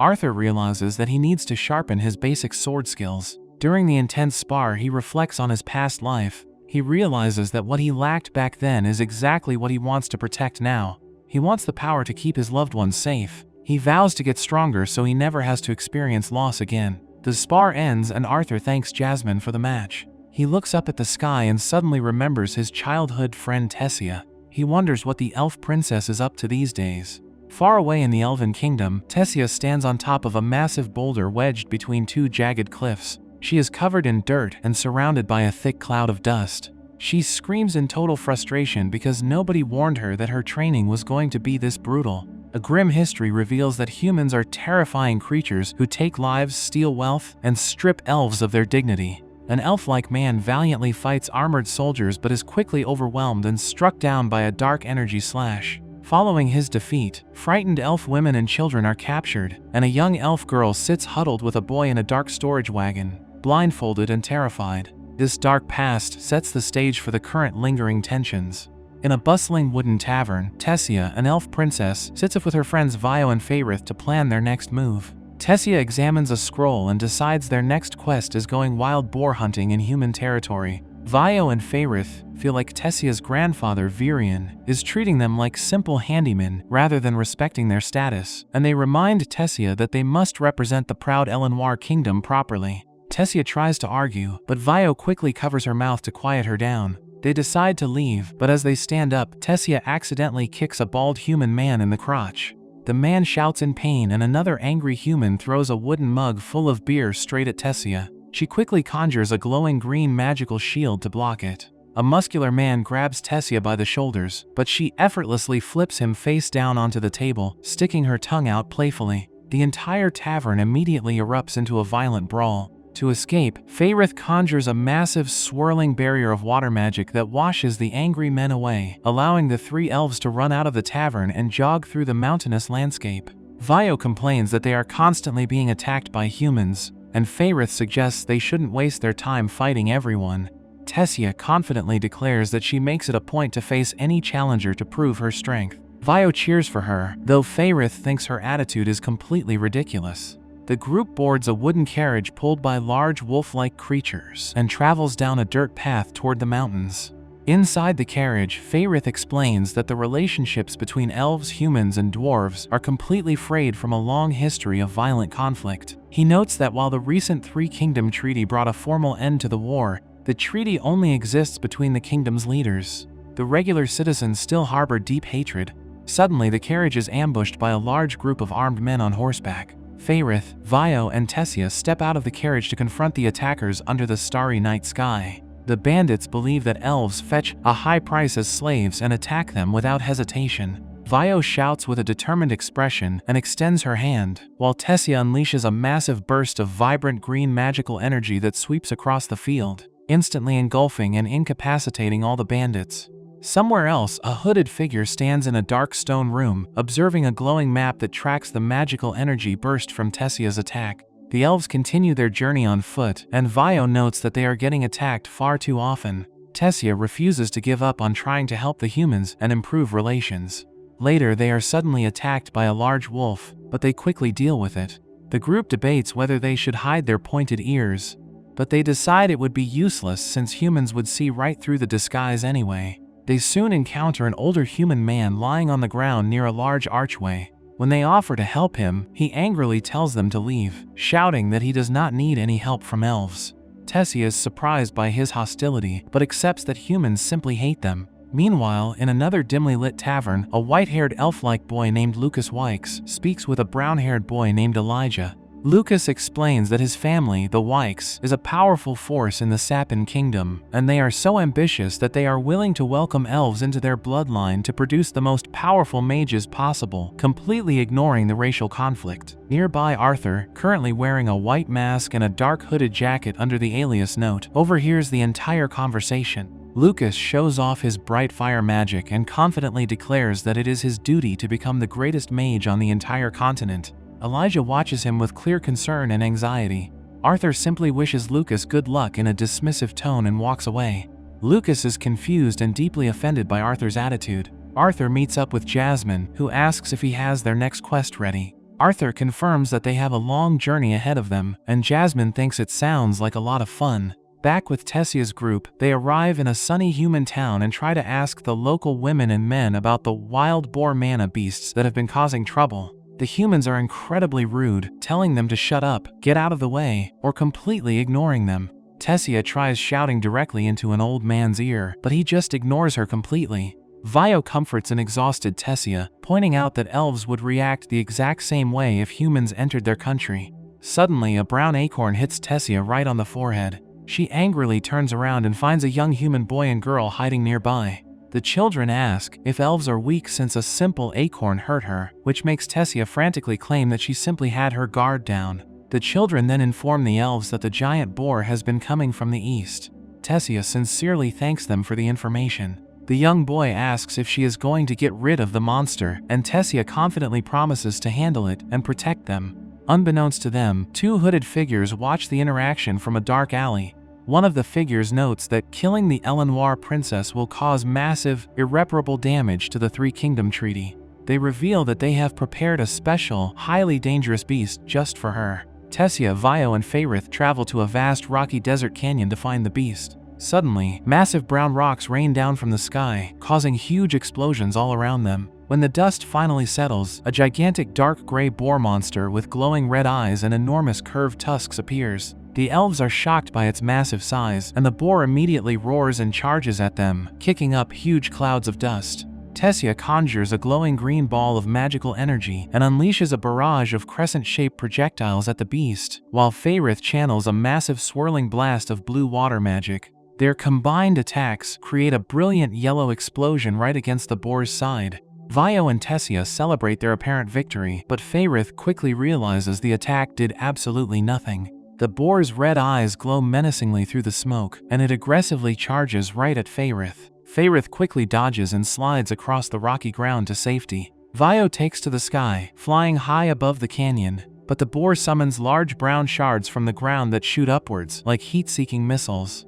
Vio barely manages to dodge them as she lands back on the ground. The boar surrounds itself with a shimmering translucent barrier, proving that regular magic is completely ineffective against its thick hide. The boar charges again, forcing Tessia and Vio to flee in sheer terror. Meanwhile, the two hooded figures observe the desperate fight from a dark room, noting that elves have incredibly fragile bodies despite their prodigious magical talents. They sinisterly wonder how the elven people will react when their beloved princess dies alone in human territory.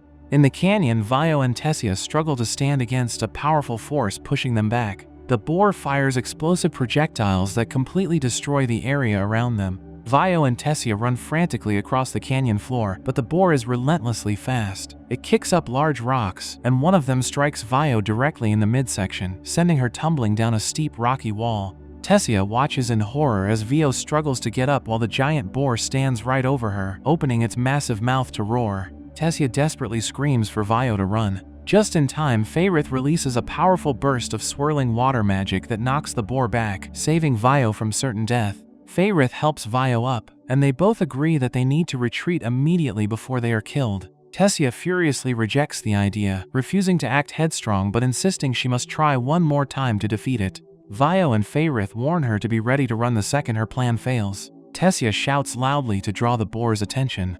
Feyrith shoots a beam of magic at the boar's hindquarters to anger it, and the beast instantly turns and chases after him. Feyrith runs in a total panic across the rocky landscape, complaining that physical labor is not his specialty at all. He leads the boar exactly where Tessia wants it. Tessia yells at Vio to act now. Vio crouches down and places her hands on the ground, sending a bright yellow magical glow deep into the earth. The ground violently erupts, hurling the massive boar high through the air and dropping it into a deep pit surrounded by steep cliffs. Standing on the edge of the pit, Tessia realizes that direct magic attacks will not work, so she decides to use the environment to crush it. She summons swirling green energy and drops 3 massive boulders straight down into the crater. The rocks violently crush the mammoth creature, pinning it to the bottom. Tessia sighs with deep relief, and Vio and Feyrith collapse on the ground, completely drained of their mana and physical stamina. However, Tessia suddenly opens her eyes in pure shock. The massive boar leaps high into the air from the pit, completely unharmed, and descends straight toward her. Tessia thrusts her hands forward and fires a massive bright green energy blast in a panic, but the boar powers right through it without flinching. The blast shatters into glowing shards, and Vio and Feyrith slide across the ground to avoid the intense impact. Vio calls Tessia stupid for not running away when they had the chance, but Tessia argues that it seemed like the right thing to do. She thinks about what Arthur would have done in this exact dangerous situation. Tessia's mind flashes back to her precious time with Arthur. She remembers them walking together through a lush green forest, training relentlessly, and Arthur's intense determination as he practiced his sword skills. She recalls the moments they shared by the campfire, the battles they fought, and how she cried while embracing him tightly before he left. The powerful memory of his strength fills her with newfound resolve. Realizing that regular ranged magic is completely useless, Tessia decides to try a vastly different approach. She remembers a specific technique Arthur showed her, where he manipulated a glowing yellow ball of magic. He had taught her how to use raw mana to strengthen her physical body rather than casting spells outward.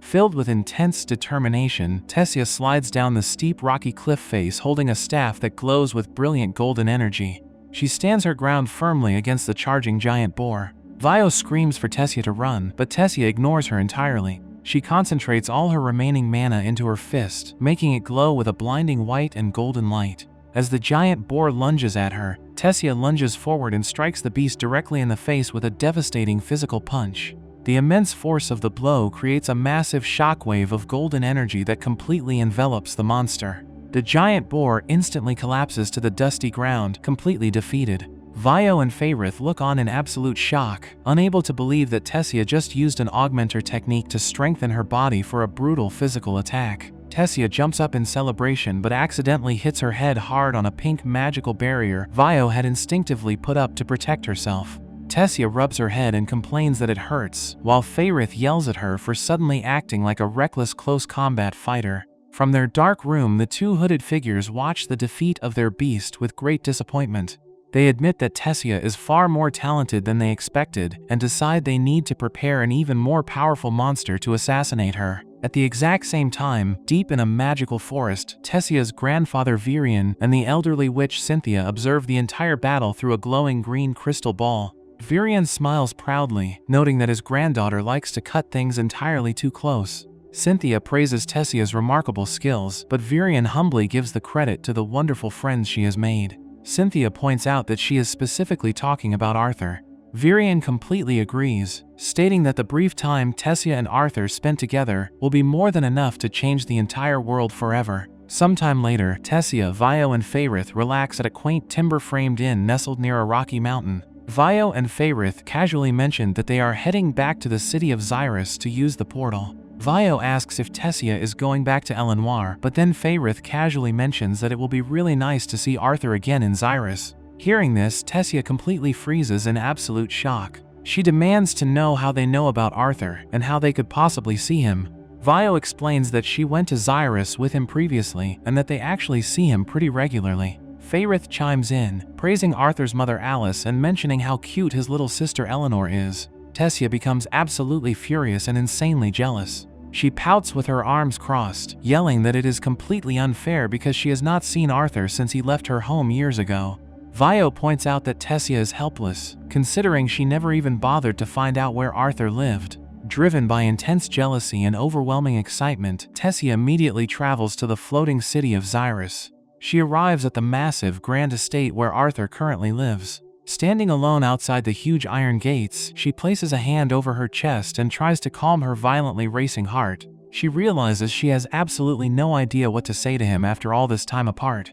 She practices several different greetings in her head, getting incredibly flustered and embarrassed with each attempt. She runs back and forth across the stone-paved path outside his house in a total frenzy, her long purple cape billowing behind her as she frantically tries to come up with the perfect words. Unable to handle the stress and excitement any longer, Tessia finally stops, looks up at the massive mansion, and screams at the top of her lungs, demanding to know exactly where Arthur is. Tessia screams at the top of her lungs, demanding to know exactly where Arthur is. Meanwhile, far away from the city, Arthur finds himself stranded on a deserted island. He wakes up on a sandy beach surrounded by the shattered remains of his wooden boat. He remembers the violent storm and the massive sea monster that completely destroyed his vessel, sending him plunging into the dark ocean and separating him from Jasmine in the ensuing chaos. Determined to survive, Arthur puts on his white mask and adopts his persona as the adventurer note.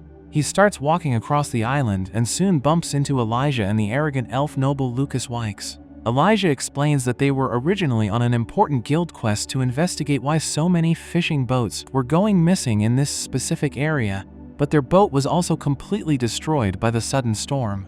Lucas acts incredibly smug and openly insults them for being weak, claiming that it is hard to believe they are fellow high-ranking adventurers.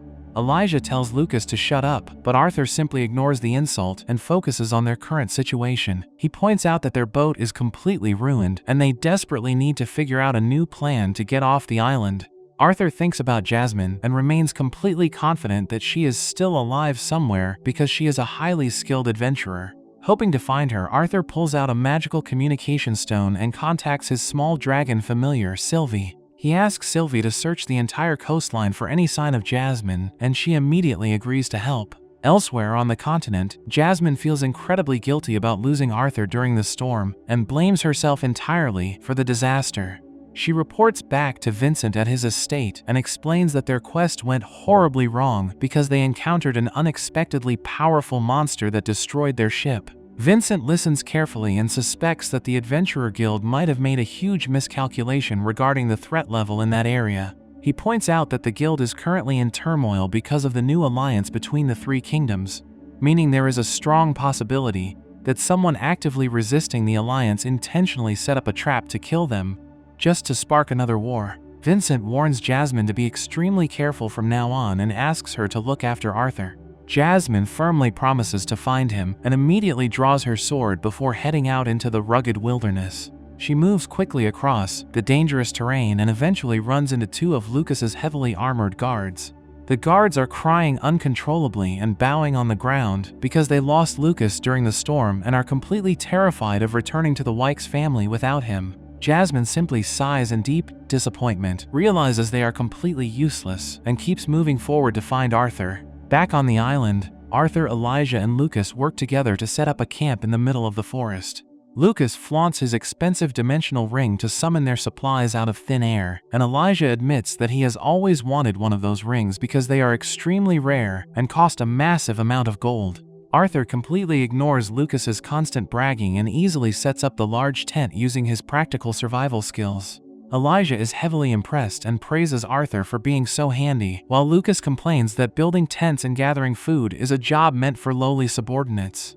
When it is time to eat, Arthur brings back a large pile of fish and mushrooms that he managed to forage from the island. Since Lucas refuses to do any basic survival tasks, Arthur cleverly manipulates him into doing the cooking. He tells Lucas that since he is supposedly the most proficient at using fire magic out of all of them, he should be the one to grill the food. Lucas immediately takes the bait, wanting to show off his superior family skills to everyone. However, he completely overdoes it and uses a massive blast of fire magic that instantly burns the first fish to a crisp, leaving nothing but a charred stick. Elijah yells at him to be careful and leaves some actual food for the rest of them to eat. Lucas gets highly defensive but tries again, this time managing to perfectly roast the mushrooms and the rest of the fish with a much smaller magical flame. They all sit around the campfire and eat together in the woods. Elijah is completely amazed that Arthur somehow manages to eat his food without ever taking off his white mask.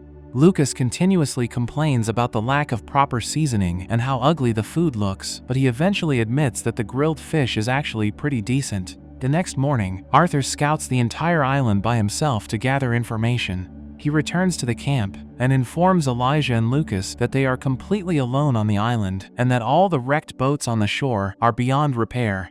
He states that their only two real options are to wait patiently for a rescue party or try to find a way to travel back to the continent themselves. However, Lucas firmly rejects both ideas. He pulls out a scroll showing his actual quest target, which is a highly dangerous monster that can control the weather and easily sink large ships.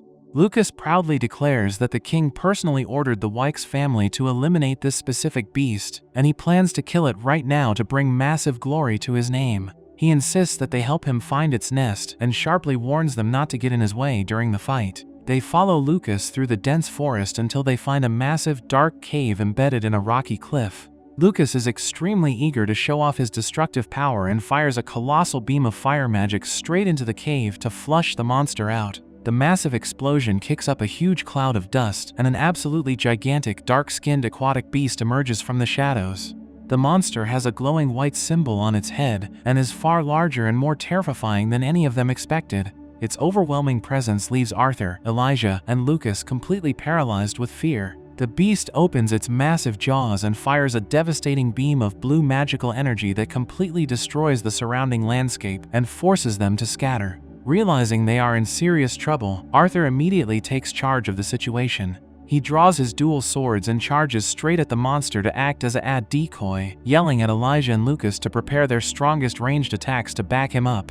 Arthur expertly dodges the monster's heavy strikes and slashes its thick hide with his swords, while Elijah violently strikes the ground to fire sharp earthen rocks, and Lucas launches massive fireballs from a safe distance.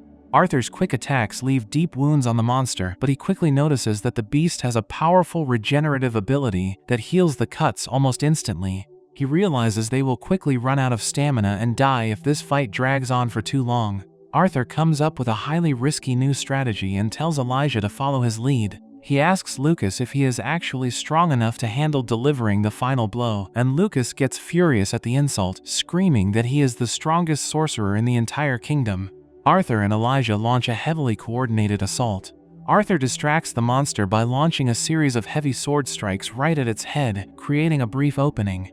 Elijah follows up immediately by bombarding the beast's weak spots with a barrage of sharp earthen shards, successfully overwhelming its regenerative powers and completely stopping it from healing itself. With the monster temporarily vulnerable, Arthur signals Lucas to finish it off. Lucas furiously gathers all his magical energy, screaming his full name to prove his absolute superiority, and unleashes a gigantic orb of intense fire. The massive explosion completely engulfs the monster, heavily damaging it and sending it crashing hard into the rocky cliff. They all celebrate their hard-fought victory, and Lucas proudly claims that he single-handedly restored his family's honor.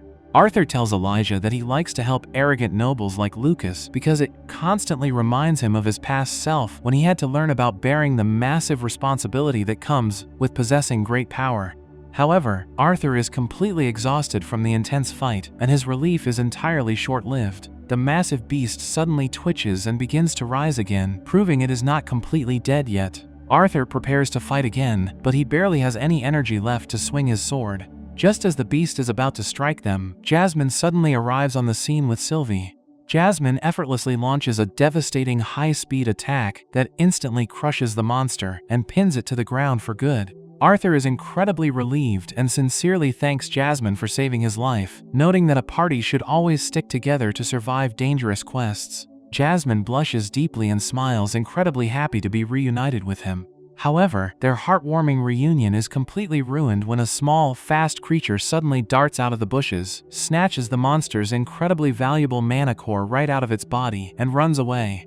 Lucas and Elijah scream in absolute panic and desperately chase after the thief, completely devastated that their hard-earned reward is being stolen right in front of them. Meanwhile, back in the floating city of Xyrus, Tessia is sitting at an outdoor cafe with Vio and Faerith. She is still incredibly nervous about meeting Arthur, after screaming outside his mansion earlier. Vio and Faerith tease her relentlessly for getting cold feet, joking that she is acting completely ridiculous and losing her nerve. Tessia gets extremely embarrassed and highly defensive, loudly proclaiming that she is going to see him right now, just to prove them wrong. She slams a gold coin on the wooden table to pay for her drink before marching off in a massive huff. She tells her friends to watch her as she confidently strides through the city streets. However, by the time she reaches the massive iron gates of Arthur's estate again, she completely loses all her courage.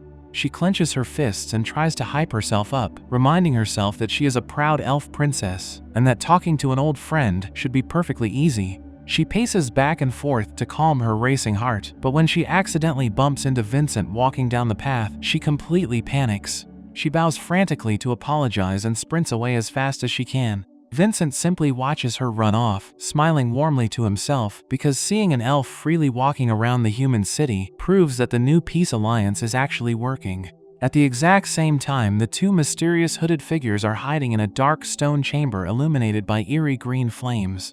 They review their recent plans and note that causing chaos across the continent is going exactly as expected.